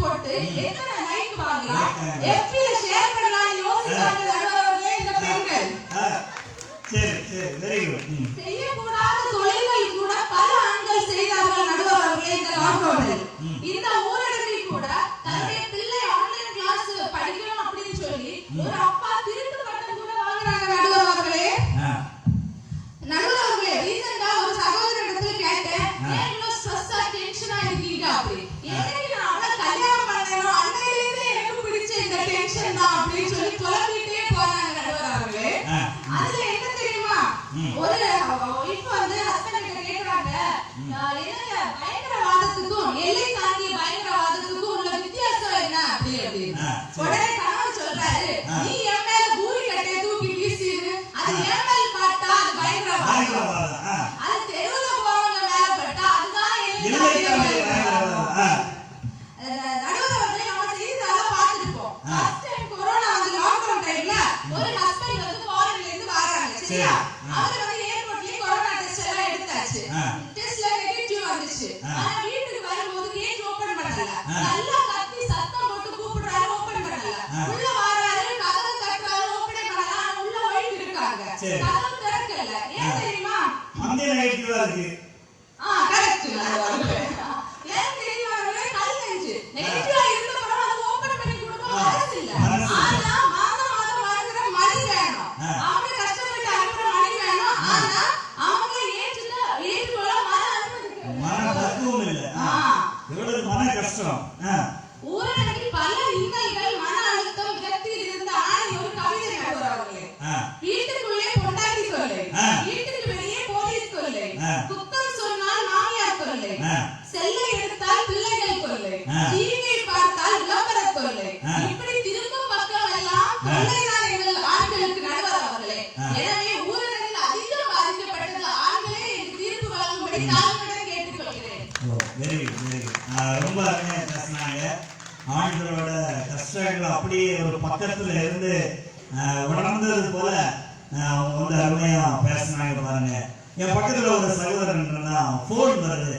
போன் வந்து பார்த்து கொரோனா போட்டுருக்கிறான். என்னடா இது புதுசா இருக்கு அப்படின்னு சொல்லிட்டு நான் என்னடா கொரோனா போட்டுருக்க. இல்ல அது என் ஒய்ஃபுக்கு கொரோனா. அப்ப நான் கேட்டேன், சரி வேற எங்க ட்ரிக்கெல்லாம் பண்ணி வச்சிருக்கேன். அப்போ அவன் சொல்றான், கொரோனா அப்படின்னு வந்தா என் மனைவி, மாஸ்க் வந்தா என் மாமியார், கொஞ்சம் பார்த்துதான் பேசணும், ரொம்ப பேசக்கூடாது, சிக்கல் ஆயிரும்.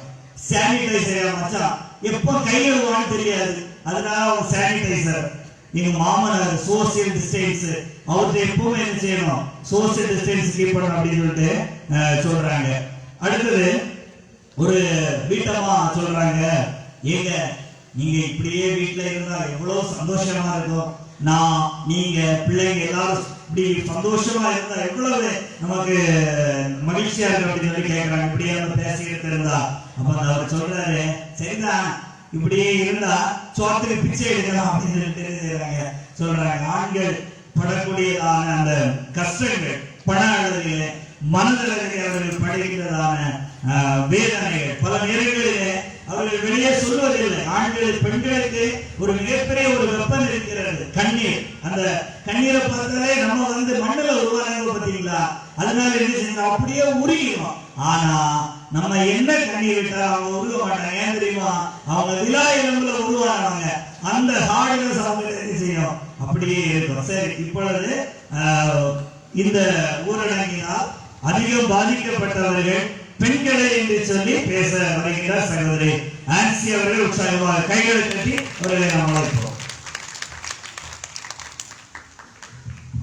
துணிவின் சிகரமாய், உண்மையின் பலமாய், நீதியின் வெளிச்சமாய், கருணையின் வெள்ளமாய், நடுவர் என்னும் அரியணையில் நீதி வழங்கும் அரசனை போல் கம்பீரமாய் வீற்றிருக்கும் நடுவர் அவர்களே, பெண்களின் பிரதிநிதிகளாய் காட்டாற்று வெள்ளமாய் கருத்துக்களை அள்ளி தெளித்து எதிரணியை கரவெடுக்க அமர்ந்திருக்கும் எண்ணெய் புயல்களே, எங்கள் வார்த்தை புயலில் சிக்கி சின்ன பின்னமாகி தலை சுற்றி போய் திணறிக் கொண்டு அமர்ந்திருக்கும் பரிதாபமான எதிரணியினரே,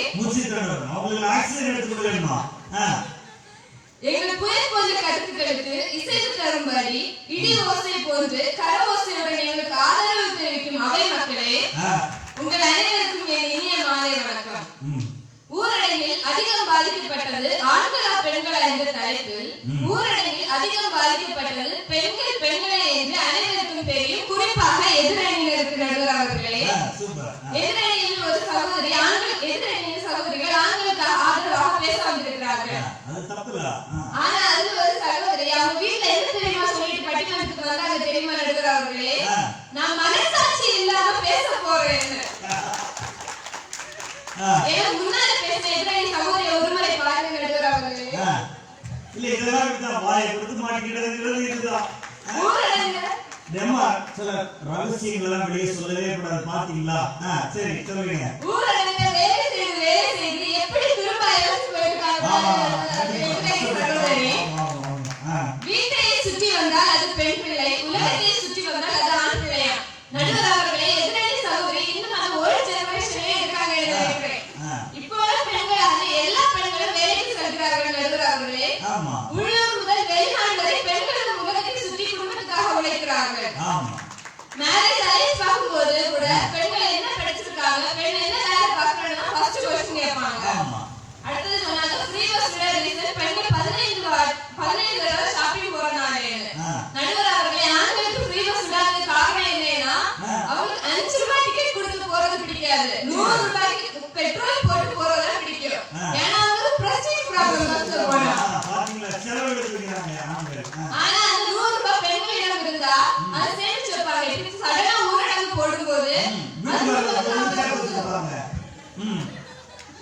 இப்போ உன்னால பஸ் ஸ்டாப்ல போய் பார்க்க சொன்னாங்க நடுவர்களே. போய் அவங்க பெண்களை போய் பார்க்கறது நடுவர்களே. எல்லா பெண்களும் வேலைக்கு போற பெண்கள் தான் நடுவர்களே, யாரும் ஷாப்பிங் போற பெண்கள் இல்ல. ஆமா. அடுத்து சொன்னாங்க குழந்தை அழுது. கண்டிப்பா யாரும் வீட்டுக்காரங்க போறது இல்ல. அடுத்து சொன்னாங்க குழந்தை அழுது. கணவன் கிட்ட கேட்கும்போது மேக்கப் போடாம ஏன் பிள்ளை பார்க்க போறீங்கன்னு கேட்டாங்க. நடுவர் அவர்களே, கொலை செய்கிறவர்களை விட கொலை செய்ய தூண்டியவர்களுக்கு நடுவர் அவர்களே அதிக தண்டனை. லாக்டவுன்ல மேக்கப் போட மறந்த பெண்களை மேக்கப் போட்டு போய் பாருன்னு சொல்றது இந்த ஆண்கள் தான் நடுவர் அவர்களே. அவங்க போட வேண்டாம் இருந்தாங்க, போடக்கூடாது முடிக்கிறதா இருந்தாங்க. நீங்க நீ இப்படி எல்லாம் பண்ணலாமா அழகா இருப்ப அப்படின்னு சொல்லி அவங்க மனசை மாத்தி மேக்கப் போட வச்சதே ஆண்கள் தான். எத்தனை ஆண்கள் கிறிஸ்மஸ் ட்ரெஸ் எடுத்தாங்கன்னு கேட்டாங்க. எத்தனை ஆண்கள் கிறிஸ்மஸ் ட்ரெஸ் எடுக்க காசு இருந்தும் கிறிஸ்மஸ் ட்ரெஸ் எடுக்காம பைக்குக்கும் பெட்ரோல் போட்டு அவங்களுக்கும் பெட்ரோல் போட்டு டிஜே மியூசிக்ல போய் கூத்தடிச்சிட்டு வந்தாங்க. அவங்க கூத்தடிச்சிட்டு வந்து கூத்தடிச்சிட்டு பஞ்சலாகிட்டு வீட்டுக்கு வந்தாங்க. அவங்களுக்கு ஃபர்ஸ்ட் எய்ட் பண்ணதான் பெண் தான் நடுவர் அவர்களே. என் கணவன் என் பிள்ளை இப்படி ஊரடங்கில குடிச்சிட்டு காசை வேஸ்ட் பண்ணிட்டு வராங்கன்னு பெண்களுக்கு மன அழுத்தம் ஏற்படுகிற நடுவர் அவர்களே. யூடியூப்ல பார்த்து வெரைட்டியா ஸ்நாக்ஸ் பண்றாங்கன்னு சொல்றாங்க.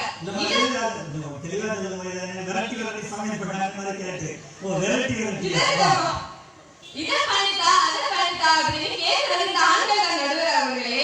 ஆனா எந்த ஹெல்ப்பும் பண்ண மாட்டாங்க. பெண்கள் புத்திசாலிகள் நடுவர் அவர்களே. ஒரு கல்லில் 2 மாங்காய் அடிக்கிற திறமையை வாய்ந்தவர்கள். விதவிதமா ஸ்நாக்ஸ் பண்ணி கணவருக்கும் கொடுப்பாங்க. அதே வீடியோ எடுத்து யூடியூப்ல போட்டு அதுலயே வருமானம் பெண்களுக்கு கிடைக்கும் நடுவர் அவர்களே. ஒரு ஆய்வு சொல்கிறது 63% உணவு உற்பத்திக்கு பின்னிருப்பவர்கள் பெண்கள் தான் என்று. எதிரணி சகோதரி சொன்னாங்க செய்ய தெரியாத தொழிலை கூட செய்தான் ஆண்கள் என்று. அப்ப ஏன் நடுவர் அவர்களை மொபைலை திருட போனோம்? இதுலே தெரியுதான் எதிரணியில சொல்றது அவ்வளவு போய் என்று. சொல்றாங்க செய்ய தெரியாத தொழில்னு சொன்னாங்க. திருடறது கூட செய்ய தெரியாத தொழில் தான்.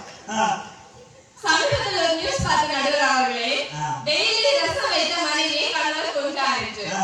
ஆண்கள் சாப்பிட அதே ரசத்தை நடுவர் அவர்களே பெண்களாக நாங்களும் சாப்பிடுறோம். அவரு மீன்கறி கேட்டாரு, கொஞ்ச நாளா மீன்கறி கேட்டாரு. இந்த ரசம் மட்டும் தான் வச்சாங்க. ஒரு ஆணுக்கு ஒரு தடவை ரசம் வச்சு கொடுத்தா ரசமா சாப்பிடுவாரு.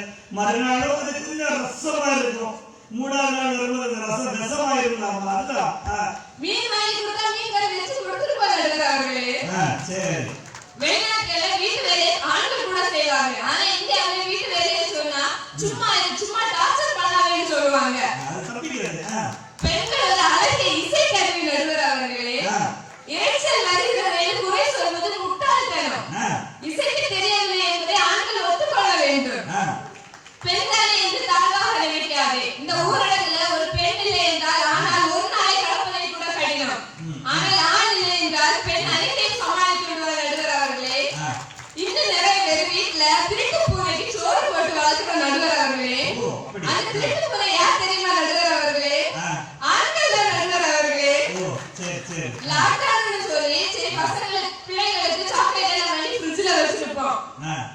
பிள்ளைங்களுக்கு தெரியாம திருடி சாப்பிடுவாங்க.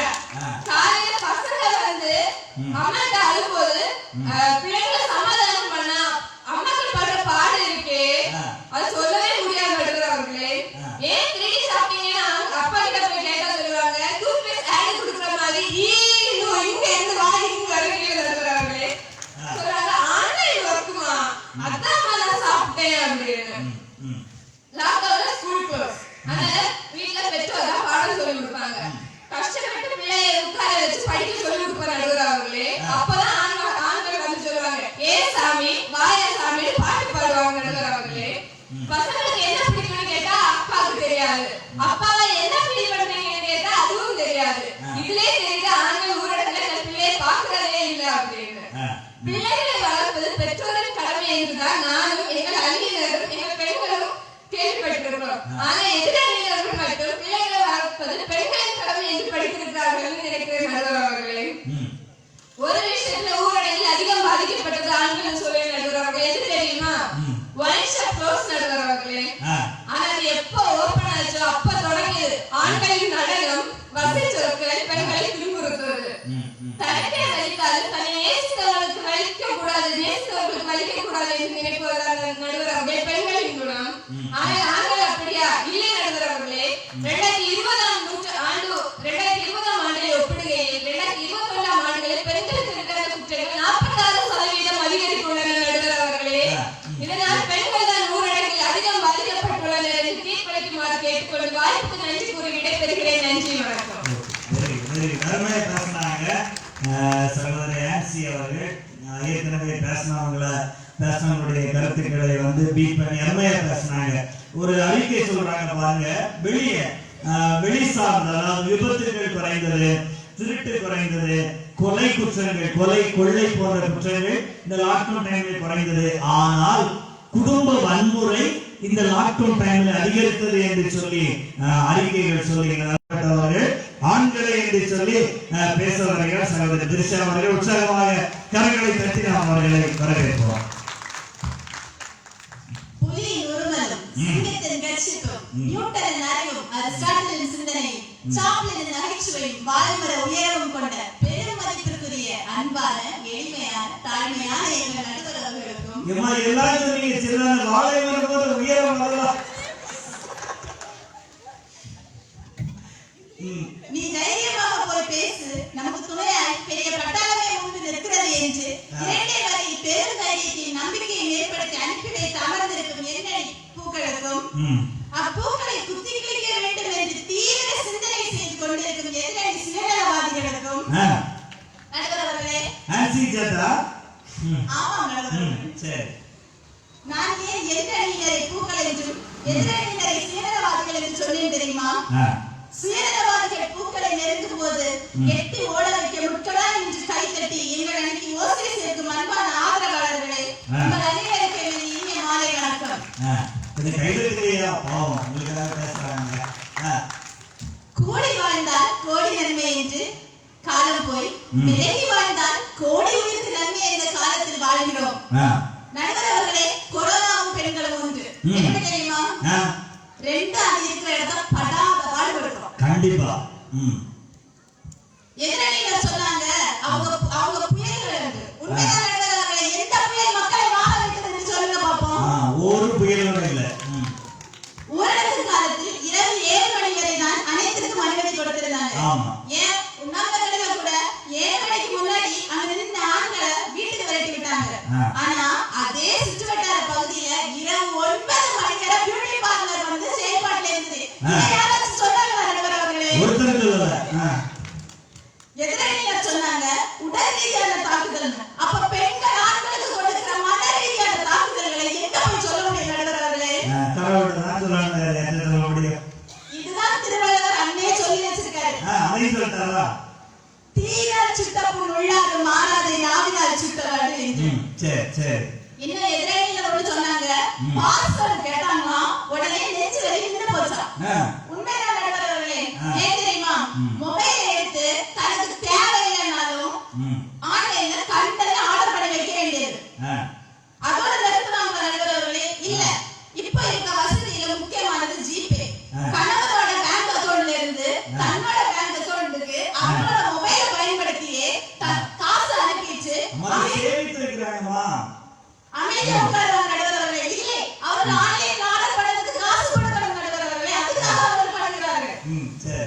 இதனாலதான் தான் செத்தாலும் பரவாயில்ல, தன்னோட பிள்ளைகளுக்கு சேர்த்து வைக்கிற காசை எடுக்க கூடாதுன்னு ஆண்கள் நினைக்கிறாங்க. எதிரணியினரை ஒத்துக்கிட்டாங்க நடுவர்களே. ஊரடங்கு காலத்துல ஆண்கள் கஷ்டப்பட்டாங்க. இதுக்கு மேல வச்சு எங்களுக்கு என்ன வேண்டும் நடுவர்களே? கஷ்டப்பட்டது ஆண்கள் தானே. என்ன யோசிக்கிறீங்களா? எதுல ஒத்துக்கிட்டாங்க யோசிக்கிறீங்களா? அவங்க சொல்லிட்டாங்க டாஸ்மாக் ஆண்கள் கஷ்டப்பட்டாங்க. அதுவும் கஷ்டம் தான் நடுவர்களே. பாதிப்பு தானே, அது ஒரு பெரிய பாதிப்பு தானே. அரசியல் தான் எவ்வளவு பெரிய பாதிப்பு. ஒரு நாள் பஸ்ல போயிட்டு இருக்கிறாங்க, பஸ்ல போயிட்டு இருக்கும்போது கண்டக்டர் சொல்றாரு, ஏவா டிக்கெட் எடுத்தான்னு சொல்ல போறாரு. ஒரு ஆள் என்ன செய்யறாரு, அப்படி டான்ஸ் ஆடி நிற்கிறாரு. நான் பார்த்துக்கிட்டே இருக்கிறேன், மனசுல பிரேயர் பண்றேன், சாமி ஏன் மட்டும் விடுதலை பிரேயரோட அப்படி போயிட்டு இருக்கிறேன். அதனால கண்டக்டர் வராரு, டிக்கெட் எடுத்தியா? பார்த்து பேசு. டிக்கெட் எடுத்தியா? பார்த்து பேசு. உனக்கு சம்பளம் தரவே நான் அப்படின்னு. என்னடா நீ எனக்கு விட்டுறா சம்பளம் தர? நாங்க வாங்கிட்டு வரல, என் காசு தான் உனக்கு சம்பளம். எங்களை பார்த்து பேசுறேன். கடைசி வர சாப்பு வரது வர கண்டக்டர் பேசவே இல்லை. சொல்லுங்கம்மா. ஊரடங்கின் போது வேலை இல்லாமல் பதறிக்கொண்டு 5க்கு 10க்கு ஓடிய எங்கள் ஆண்கள் எங்கே? வீட்டில் இருந்து டிவி பார்த்து கொண்டு கண்ணம்மா வாடகைக்கு விவாகரத்து கொடுப்பாளா கொடுக்க மாட்டாளா என்று கதறிய பெண்கள் எங்க நடுவர்களே. Very good. நடுவர்களே, ஊரடங்கு காலத்தில் ஆண்கள் வெளியே சென்றதற்காக போலீசார் அடி கொடுத்தாங்கன்னு நம்ம எல்லாருக்குமே தெரியும். ஆமா. இதற்கு காரணம் வேறு. பெண்கள் ஆமா. வீட்ல இருந்தா சும்மா இருக்க மாட்டாங்க, நிம்மதியா இருக்க மாட்டாங்க. சும்மா தான் பண்ணுங்க, இதா பண்ணுங்க, உயிரை வாங்குவாங்க. சரி, தெருமலையில சும்மா நிம்மதியா இருக்கலாம்னு பார்த்தா அந்த தலைக்கு மேல 1000 ஈ ஒழிக்கிறது மாதிரி டோன் வந்து நிற்கிற நடுவர்களே. எவ்வளவு பாவம் எங்கள் ஆண்கள். கண்டிப்பா. நடுவர்களே, இந்த தலைப்பு கேட்டவுடன் இதை குறித்து எனது காலேஜ் தோழியிடம் விவாதித்தேன். சரி. அவருடைய பதிலை கேட்டு மிகவும் வருந்தினேன் நடுவர்களே. அவன் என்ன சொன்னா தெரியுமா? ஊரடங்கு தான் நல்லது, அப்போதுதான் பெண்கள் உடம்பு சரியில்லை என்று பொய் சொல்லி படுத்துக் கொண்டால் ஆண்களை எல்லா வேலையும் செய்ய வைக்க முடியும் என்று. எப்படி யோசிக்கிறது பாருங்க நடுவர்களே, இந்த பெண்களின் புத்தி எவ்வளவு கிரிமினலா யோசிக்கிறாங்க. நடுவர் அவர்களே, கொரோனா ஆண்களை ஏன் அதிகம் தாக்கியது தெரியுமா? பொண்டாட்டி என்ற கொடிய நோய் நமக்கு கொடிய வைரஸ்களிலிருந்து எங்கள் ஆண்களை காப்பாற்றுவதுதான். Very good. சிரிப்பதற்கு மட்டுமில்லை நடுவர்களே, சிந்திக்கவும் வேண்டும். எத்தனை ஆண்கள் ஊரடங்கின் போது வேலை இல்லாமல் திணறிக் கொண்டிருந்தனர். எத்தனை ஆண்களுக்கு மனைவியிடம் வாக்குவாதம் ஏற்பட்டு விவாகரத்து வரை சென்றிருந்தார்கள். பலர் மன உளைச்சலால் தன் உயிரை மாய்த்துள்ளனர். பேர் மட்டும் ஆண்களுக்கு எதிர்க்கும் கவலை இல்லை, நினைத்த நேரத்தில் எங்கு வேணாலும் செல்லலாம் என்று. ஆண்கள் எதிர்பார்ப்பது எல்லாமே நிம்மதி ஒன்றுதான். ஆனால் இந்த ஊரடங்கு அதை ஒரு எட்டாக்கடியாகவே மாற்றிவிட்டது நடுவர்களே. சின்ன சின்ன விஷயத்தில் தான் பெண்கள் தியாகம் செய்கிறார்கள். ஆனால் ஆண்கள் இந்த பெண்களுக்காக தன் வாழ்க்கையை தியாகம் செய்கிறார்கள் நடுவர்களே. ஆகவே நடுவர்களே, எங்கள் ஆண்களின் தியாக சிந்தனைக்கு பரிசளிக்கும் விதமாய் ஊரடங்கு அதிகம் பாதிக்கப்பட்டது ஆண்களை என்று தீர்ப்பளித்து நீதி வழங்குமாறு கேட்டுக்கொண்டு விடைபெறுகிறேன். நன்றி. Very good. மிக அருமையாக பல விஷயங்களை குறித்து பேசினார்கள். குறிப்பாக அவங்க பேசின எல்லா விஷயங்களையும் வந்து பீட் பண்ணாங்க. மிக அருமையான முறையில வந்து பேசினாங்க. பாருங்க, ஒரு கணவன் வந்து மனைவியிட்ட சொல்றாங்க, காலையில எழுந்தோடனே, அடியே இன்னைக்கு நல்ல நாடு அப்படின்னு. அந்த அம்மா அமைதியா இருக்கிறாங்க. மறுநாள் காலையில எழுந்தோடனே சொல்றாங்க, அடியே இன்னைக்கு நல்ல நாடு அப்படின்னு. 3வது நாள் சொல்றாங்க, அடியே இன்னைக்கு நல்ல நாள் அப்படின்னு. இந்த அம்மாவுக்கு கோபம் வந்துட்டு, என்னங்க சும்மா டெய்லி எழுந்திட்டு இன்னைக்கு நல்ல நாளுன்னு சொல்றீங்க அப்படின்னு சொல்லிட்டு அந்த கணவன் உடனே சொல்றாரு, பாருங்க, இல்ல நம்ம அன்னைக்கு சண்டை போடும்போது நீ சொன்ன, நீங்க இப்படியே பண்ணிட்டு இருந்தீங்கன்னா நான் ஒரு நல்ல நாளா பார்த்து எங்க அம்மா வீட்டுக்கு போயிருவேன்னு சொன்னேன், அதெல்லாம் உனக்கு ஞாபகப்படுத்தினேன் அப்படின்னு சொல்லிட்டு சொன்னாங்களாம். ஆண்கள் படுகின்றதான மனதளவிலே படுகின்றதான வேதனைகள். தொடர்ந்து இப்பொழுது கடைசியாக இந்த நிகழ்வுக்கு அவர்கள் அணி சார்பாக ஊரடங்கு காலத்திலே அதிகம் பாதிக்கப்பட்டவர்கள் பெண்கள் என்ற தலைப்பிலே மிக சுருக்கமாக ரத்தின சுருக்கமாக 2 நிமிடத்திலே பேச வருகிறார்கள். அந்த அணியினுடைய கேப்டன் திருமதி கலா விக்டர் அவர்கள். உற்சாகமாக கரங்களை தட்டி அவர்களை நாம் வரவேற்போம். மீண்டும் பெண்களை பற்றி பாதிக்கப்பட்டது பெண்கள் தான் என்ற தலைப்பில் மீண்டும் வாய்ப்பு தந்தமைக்கு நன்றி செலுத்துகிறேன். மனமான சில வினாடிகளில் கணவன் ஒவ்வொரு அசைவுக்கும் மனைவியானவர்கள் அர்த்தம் புரிந்து கொள்கிறார். ஆனால் எத்தனை வருஷமானாலும் இருக்கிறது. ம். எதிரணி சகோதரி சொன்னாங்க ஆண் சிங்கம். ஆ. உண்மையாவது உண்மையை ஒத்துக்கொண்டாங்க நடுவர் அவர்களே. ஆ.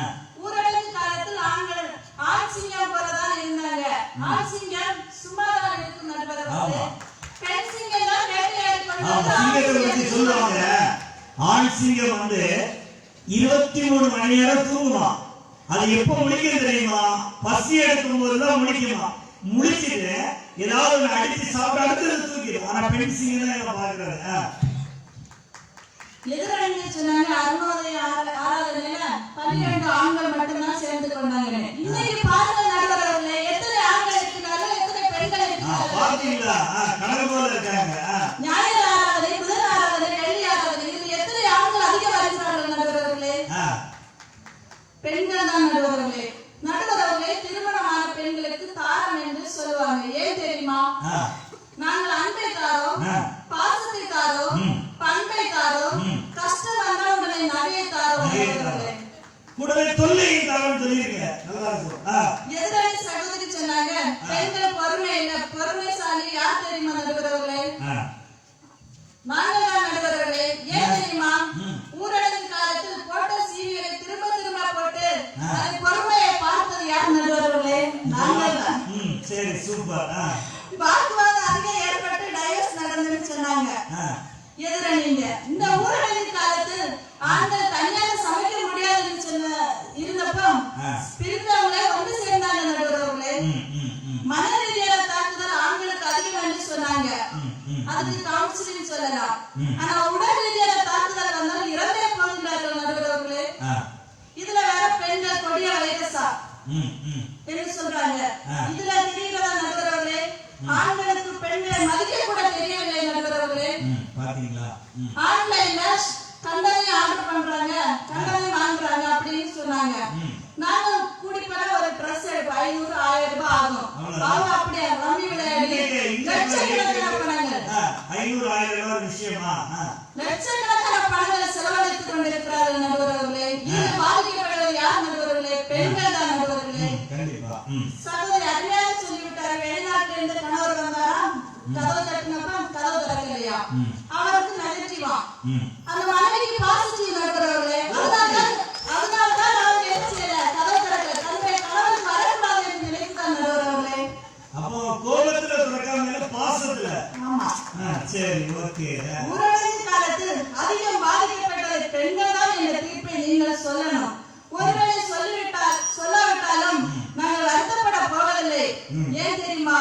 வாழ்க்கையில் எல்லாவற்றையும் விட்டு கொடுத்து அர்ப்பணித்து வாழ்கின்ற பெண்கள் இந்த தீர்ப்பையும் அர்ப்பணிக்க தயாராக இருக்கின்றோம் என்று பெண்கள் சார்பாக சொல்லி விடைபெறுகிறேன். நன்றி, வணக்கம். இல்லம்மா, லாஸ்ட் பேசுறது பார்க்கும்போது நீங்க தோத்துறவங்க இல்ல முடிவு பண்ணிட்டீங்க போல இருக்க. சரி, வெரி குட். அடுத்தது இல்லை பாதிக்கப்பட்டவர்கள் ஆண்களை என்று சொல்லி கடைசியாக 2 நிமிடம் பேசுவார்கள் சகோதரி திரிஷா. எங்கள் அன்னைக்கு மீண்டும் பேசுவதற்காக வாய்ப்பை நடுவர் அவர்களுக்கு நன்றி. எதிரணியில சொன்னாங்க பெண்களுக்கு வரன் பார்க்கும் போது பொண்ணு என்ன படிச்சிருக்கான்னு கேட்பாங்க, அது பெரிய குற்றம்னு பேசுறாங்க. அப்ப ஆண்களுக்கு என்னெல்லாம் கேட்பாங்க? வேலை இருக்கா, சம்பளம் எவ்வளவு, மாமனார் மாமியார் இருக்காங்களா, பெரிய வீடு இருக்கா, ஒரே மகனா, ஃபேமிலி பேக்ரவுண்டா, இதெல்லாம் கேட்டா பொண்ணு கொடுக்கவே சம்மதிப்பாங்க. இப்ப சொல்லுங்க நடுவர் அவர்களை, பாதிப்பு ஆண்களுக்கா பெண்களுக்கா? இது கண்டிப்பா. ரசம் வச்சிருக்காங்க, கணவன் மனைவியை கொண்டுட்டாங்கன்னு பேசினாங்க. அப்ப அந்த ரசத்தோட டேஸ்ட் எப்படி இருக்கும் நீங்க நினைச்சு பாருங்க நடுவர் அவர்களே. எனக்கு ஒரு விஷயம் புரியல நடுவர் அவர்களே. எதிரணியில சொன்னாங்க பெண்களுக்கு ரொம்ப கஷ்டப்பட்டாங்க, பிள்ளைகளை பார்க்க முடியலன்னு. ஒருவேளை ஆண்கள் மருத்துவராக இருக்கிறாங்கன்னு சொல்லிட்டு மறந்துட்டாங்களோ என்னமோ தெரியல. எத்தனை ஆண் மருத்துவர்கள், ஆண் செவிலியர்கள், ஆண் காவலர்கள் இந்த வேதனை அனுபவித்தார்கள். நடுவர் அவர்களே, எல்லாருக்கும் ஊரடங்கு போட்டாங்க. மிலிட்டரி, அதாவது ராணுவம், அவங்களுக்கு ஊரடங்கு போட்டாங்களா? 144 தடையின் போது தெருக்களிலும் கொரோனாவுடனும் எல்லையில் பயங்கரவாதத்துடனும் போராடி எத்தனை ராணுவத்தினர் தன் உயிரை விட்டனர் நடுவர் அவர்களே. ஒரு உண்மை சம்பவம் நடுவர் அவர்களே. ஊரடங்கு காலையில் அமலில் இருந்த நாட்களில் ஒரு பெண்மணி காலை சேலம் தூங்குறதுக்கு முன்னாலே எழுந்திருந்தாள். எதற்கு தெரியுமா? சகோதரனை வர சொல்லி அம்மா வீட்டுக்கு போறதுக்கு. சரி, நான் சமைக்கிறது நினைச்சிட்டேன். சரி. அந்த பெண்மணி தன் கணவன் எதை சாப்பிடுவார், எப்படி சாப்பிடுவார் என்பதை யோசிக்காமல் சென்றார். அவரது கணவனோ மன அழுத்தம் தாக்க முடியாமல் இறந்து போயிடலாம் என்று கூட யோசிக்கிற அளவும் அந்த பெண்ணின் செயல் இருந்திருக்கிறது நடுவர் அவர்களே. எதிரே சகோதரி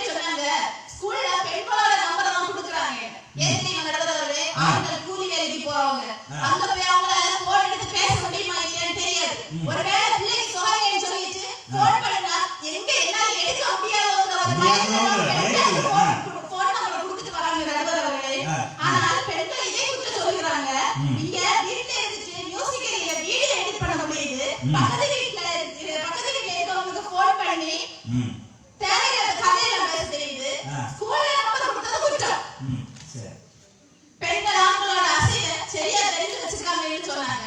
பெண்கள் என்னைக்கு ஒரே ஒரு மனநிலையோட இருந்தாங்க நடுவர்களே. அவர்கள் தினமும் பச்சோந்தி போட்டுதான் வாழ்கிறார்கள் நடுவர்களே. அவர்களே சொல்லிட்டாங்க, அவங்க சமைக்காம பழைய சீரியலை திரும்ப திரும்ப பார்த்துட்டு இருந்தேன். இதுலயே தெரியல நடுவர்களே பெண்களின் புத்தி. ஆமா, எவ்வளவு தூரம் வேஸ்ட் பண்றாங்க சமயத்தை. எனவே நடுவர்களே, உங்களுக்கு தெரியும் ஊரடங்கால் அதிக பாதிப்பு ஆண்களுக்கா பெண்களுக்கா என்று மீண்டும் பரிசீலித்து ஊரடங்கால் அதிக பாதிக்கப்பட்டது ஆண்களை தீர்ப்பளிக்குமாறு கேட்டுக்கொண்டு விடைபெறுகிறேன். நன்றி. சரி, மிக அருமையா பேசுனாங்க. இப்போ 2 டீம் அருமையா பேசியிருக்காங்க. ஊரடங்கு காலத்திலே அதிகம் பாதிக்கப்பட்டவர்கள் ஆண்களா பெண்களா என்று 2 தலைப்பிலும் மிக அருமையாக பேசியிருக்காங்க. பெண்கள் பக்கமா அவங்க பேசுகின்ற பொழுது கேட்கின்ற பொழுது உண்மையிலேயே பெண்கள் தான் பாதிக்கப்பட்டிருக்கிறார்கள் என்று தோன்றுகிறது. ஆண்கள் பக்கமா அவங்க ஆண்கள் சார்பாக அவங்க பேசும் பொழுது கண்டிப்பாக ஊரடங்கு காலத்திலே ஆண்கள் பாதிக்கப்பட்டிருக்கிறார்கள் என்று சொல்லி தெரிகின்றது. நம்முடைய அந்த தலைப்பை நான் மீண்டும் ஒருமுறை எல்லாருக்கும் நினைவுபடுத்துகின்றேன். ஊரடங்கு காலத்திலே அதிகம் பாதிக்கப்பட்டவர்கள் ஆண்களா பெண்களா, இதுதான் நம்முடைய தலைப்பு. பாதிக்கப்பட்டவர்கள் யார் என்பது அல்ல, ஊரடங்கு காலத்திலே அதிகம் பாதிக்கப்பட்டவர்கள் யார் என்ற தலைப்பின் அடிப்படையிலே நாம் சிந்திக்க இருக்கின்றோம். ஒரே ஒரு கதையை சொல்றேன், அவங்க எல்லாருக்குமே நான் என்ன சொல்ல வர்றேன் அப்படிங்கிறது புரிஞ்சிடும். ஒரு மன்னர் என்ன செய்யறாரு, ஒரு அறிவிப்பு கொடுக்கிறாரு. நாம் இதுவரை சாப்பிடாத பழத்தை ஒருவன் கொண்டு வந்தால் அவனுக்கு ஒரு பெரிய சிறந்த வெகுமதி அவனுக்கு கொடுக்கப்படும். என்ன நிபந்தனை? நான் சாப்பிடாத பழத்தை அவன் கொண்டு வர வேண்டும் என்று சொல்லி. ஆனா அதுல ஒரு சிக்கல் இருக்கு. என்ன அப்படின்னு சொன்னா, அந்த பழம் அரசர்கிட்ட காட்டுவாங்க. அரசர் அந்த பழத்தை தின்னதான என்ன செய்வாங்கன்னா வாயில வச்சு திணிச்சு விட்டுருவாங்க. வாயில வச்சு அப்படியே அடிச்சு திணிச்சு என்ன செஞ்சிருவாங்க, விட்டுருவாங்க. அதுதான் அதனுடைய நிபந்தனை. வரிசையா ஒவ்வொருத்தரும் என்ன செய்யறாங்க, போய் நிக்கிறாங்க, வரிசையா நிக்கிறாங்க. எல்லாரும் நினைட்டு இருக்கும் போது ஒருத்தர் வந்து கொய்யாப்பழத்தை வச்சிருக்கிறாரு, பாக்குறாரு. அரசர் சொல்றாரு, இதெல்லாம் சாப்பிட்டாச்சு, கொய்யாப்பழத்தை வாயில வச்சு விட்டுறான் போறான். அடுத்தது ஒருத்தர் வந்து வரல இருப்பாங்க, அன்னாசி பழம் வச்சிருக்கிறாரு. அன்னாசி பழம் பார்த்துட்டீங்களா? அன்னாசி பழம் வச்சிருக்கிறாரு. கேக்குறாங்க, அரசர் சொல்றாரு, நான் இதை எத்தனை முறை சாப்பிட்டாச்சு அப்படின்னு. என்ன செய்யறாங்க, அன்னாசி பழத்தை எடுத்து அப்படியே அவனோட வாயில வச்சு திணிக்கிறாங்க பாருங்க. வாயில இருந்து வாய் கிழிஞ்சு ரத்தம் வருது. சுண்டெல்லாம் கிழிஞ்சு எடுத்து ரத்தம் வந்துட்டு இருக்கு. இவன் சிரிக்கிறான், ரத்தம் 2 பக்கமும் ரத்தம் கடகடன்னு வடியுது. இவன் சிரிக்கிறான். இவன் கேட்கிறாங்க, டேய் ரத்தம் வருது, வலிக்கலையா, நீ ஏன் சிரிக்கிற அப்படின்னு சொல்லிக்கிட்டு. அப்ப அவன் சொன்னா பாருங்க, ஐயா அன்னாசி பழம் வச்சிருக்கிற எனக்கு இந்த நிலவனா, பின்னாடி ஒருத்தன் பலாப்பழத்தை வச்சு நிற்கிறான், அவனுக்கு நிலைமை நினைச்ச நான் சிரிச்சேன் அப்படின்னு சொன்னாங்களா. உதாரணங்களே, ஊரடங்கு காலத்திலே பெண்களுடைய வாழ்க்கை முறை மாறி இருக்கிறதா என்று சொன்னால் சற்று மாறி இருக்கின்றது. ஆண்களுடைய வாழ்க்கை முறை ஊரடங்கு காலத்தில் மாறி இருக்கிறதா என்று சொன்னால் அது முழுமையாக மாறி இருக்கின்றது. பெண்கள் வீட்டிலே இருந்தார்கள், தங்களுடைய பணிகளை செய்தவர்களும் உண்டு. 85% பெண்கள் இல்லத்திலே இருந்தார்கள். ஆனால் 85% ஆண்கள் வேலைக்கு சென்றவர்கள்.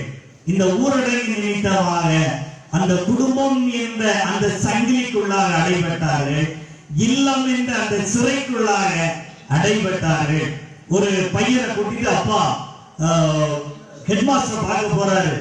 இந்த ஆங்கில ஆசிரியர் கம்ப்ளைண்ட் பண்ணிருக்கிறாரு, சார் இவன் என்ன சொன்னாலும் இங்கிலீஷ் தேர மாட்டேங்கிறான் சார். என்ன சொல்றான், எலக்ட்ரிசிட்டின்னு சொன்னா எலக்ட்ரிக் குட்டின்னு சொல்றான் சார். என்ன சொல்றான், எலக்ட்ரிக் குட்டின்னு சொல்றான். திரும்ப சொல்றாரு, எலக்ட்ரிசிட்டி சொல்லடா, இல்ல எலக்ட்ரிக் குட்டி அப்படிங்கிறான்.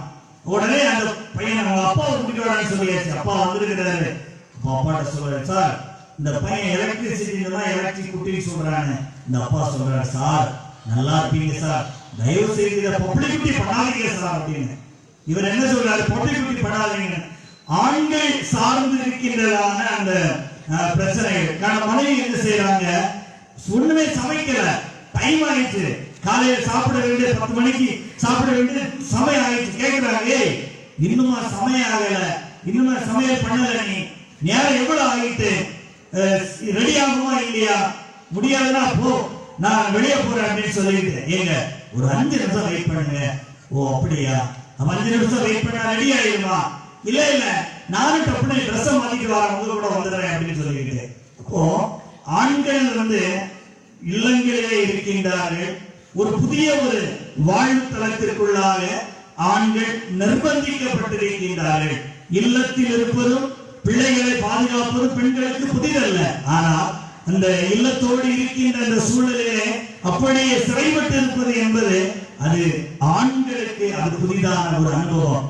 அந்த அனுபவத்தின் அடிப்படையிலே பார்க்கின்ற பொழுது ஆண்கள் இந்த கொரோனா சமயத்திலே பல்வேறு விஷயங்களை இழந்திருக்கின்றார்கள்.